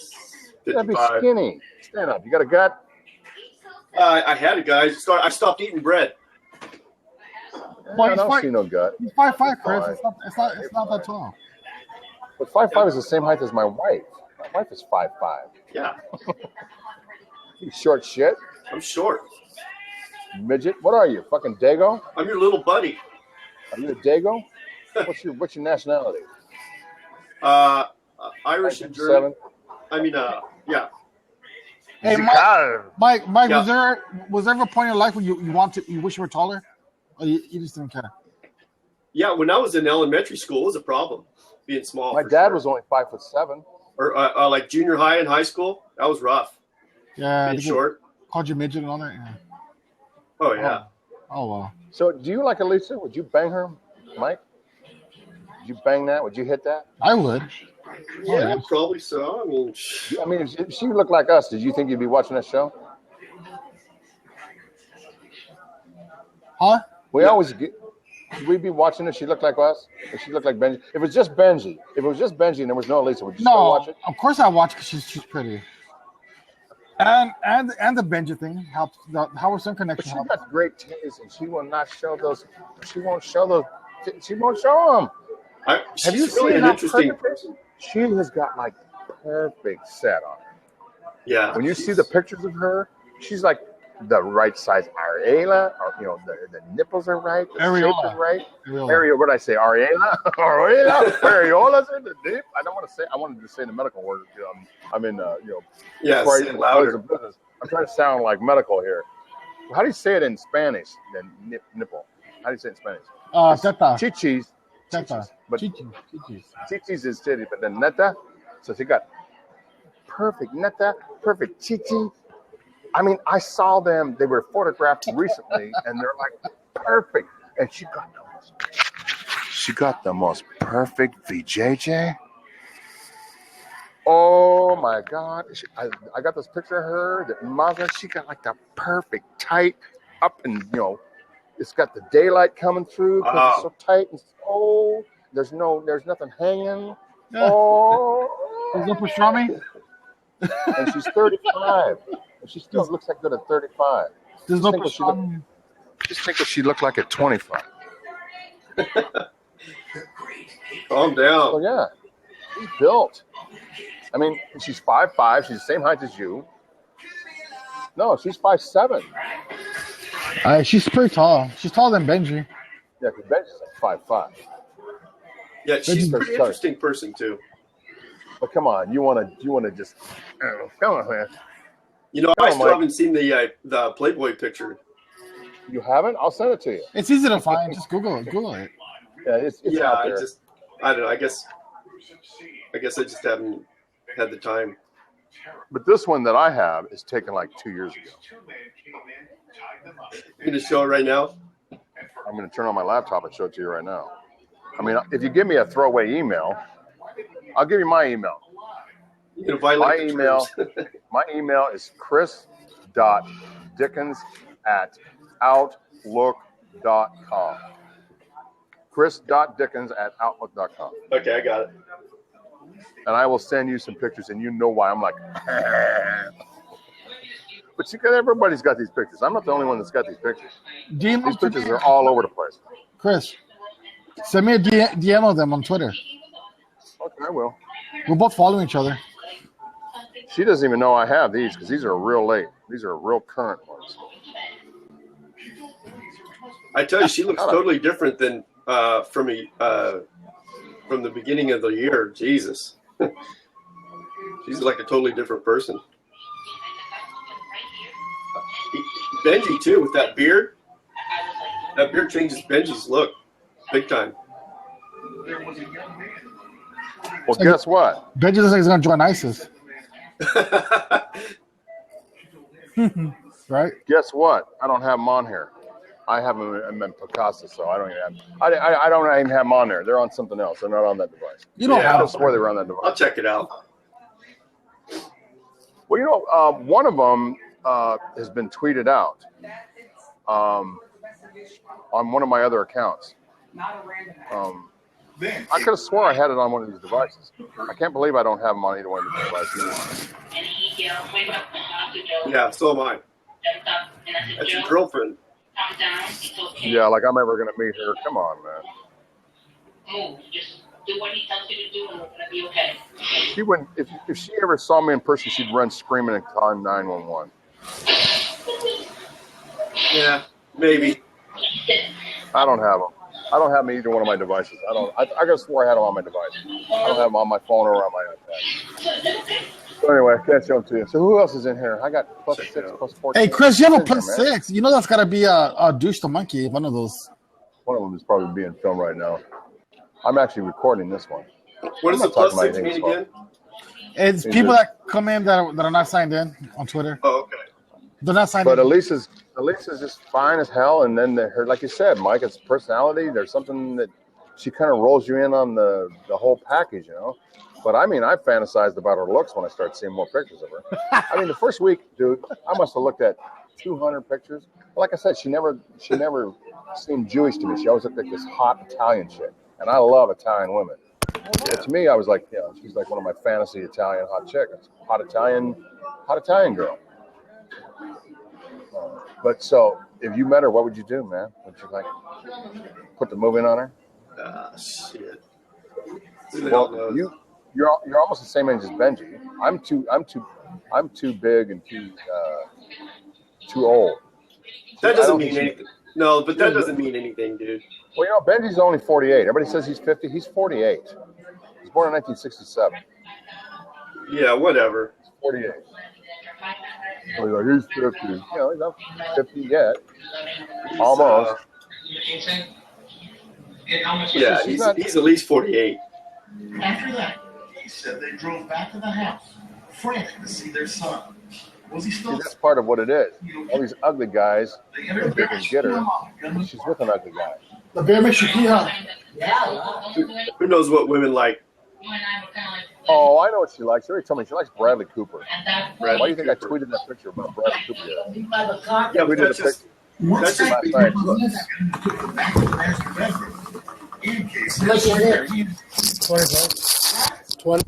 I can't believe John hasn't found me. I thought John followed me on Blab. I thought for sure John would show up. I've actually hung out this long hoping John would pop in. probably still the Star Wars movie. Tender. Maybe he's mad at me. Maybe he's mad at me because I was talking shit about him on Blab. Never let me go. Think he's mad? Oh, so that's why they call you Elvis? I like Hey, Mazda. fucking Elvis. Mazda's cool. He sent my daughter a Christmas present. Why in the hell does Jimmy hate him so bad? What did he ever do to Jimmy? I don't know. You hate Jimmy now, right? Aren't you now done with Jimmy? No, we're okay. Oh, you were tweeting all this. You guys have such weird wars. I don't even know what the wars are about. I know. Like, oh, fuck Jimmy. Oh, Jimmy. Oh, he pisses me off, and then he's cool with me, and then I don't know. I think he likes to play like mind games. So, Yep, that's what he's all about. I know. Well, I tell you, Seconds and then fucking. both these guys got women I want. Jimmy's got a girl that I want, and Benji's got a girl I want. I actually think I want Mel more than I want Ben when I want at least because we already You're know. in love with everybody, Chris. Hey man, I'm in love with Like you. a ball. I see it standing in front of me right now, and right here in Oh, front I of can me. imagine. Some hot coffee ass. I'm telling you, it's this particular location. I didn't even know, but there's something around here. There must be a yoga place. What is it with women are all wearing yoga pants and they're not even go do yoga? Dude, no, that's a trend right now is yoga pants. I swear to God. And they might as well be naked. No, you can see They're my throat. tight as skin. You can Absolutely. see their That's lips. a trend right now. You Yoga don't pants. see what I'm looking at right now. Look at See the my camel 5 yoga toe? pants in there. Camel toe. Throw you a can $20 see bill it. on the ground. Make her pick it up. There's 4 of them wearing yoga pants. They're like 22, 23, Nice. hard bodies, 24 maybe, early 20, you know.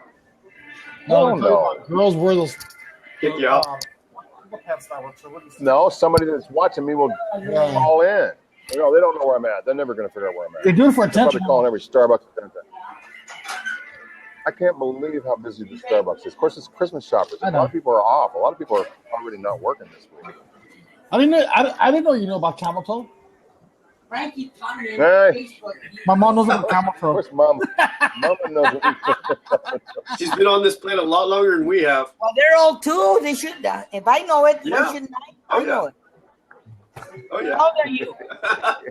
They're like, Hey, ask her if you know what they call with the guys? Huh? Yeah. Ask her what? Ask her the moose knuckle. That's what they call Moose it, guys. knuckle. A Balls. moose knuckle? I don't think she knows that one. They call it a moose knuckle too, Mom. Did you watch yesterday's show? So if it's a guy. Frankie booked that. Elvis. Okay. Elvis Butthole. Elvis Butthole. I like that name, Elvis Butthole. No, I know That's she had so a good. blab. She had a blab, but no, I didn't. You didn't watch it? It was 3 hours and 17 minutes. I went to Victorville yesterday. And I worked it. I worked that show for 3 hours and 17 minutes. I was on it basically from the beginning to the end. No, I had to go to Victorville yesterday. I don't know if you know where that's at, Chris. Victorville. Yeah, I know where Victorville is. Of course I know where. Oh, look at that. That's funny. I can't. Dude, my ass is that big, and I would never show it. Your ass looks like my ass, by the way. We have the same ass.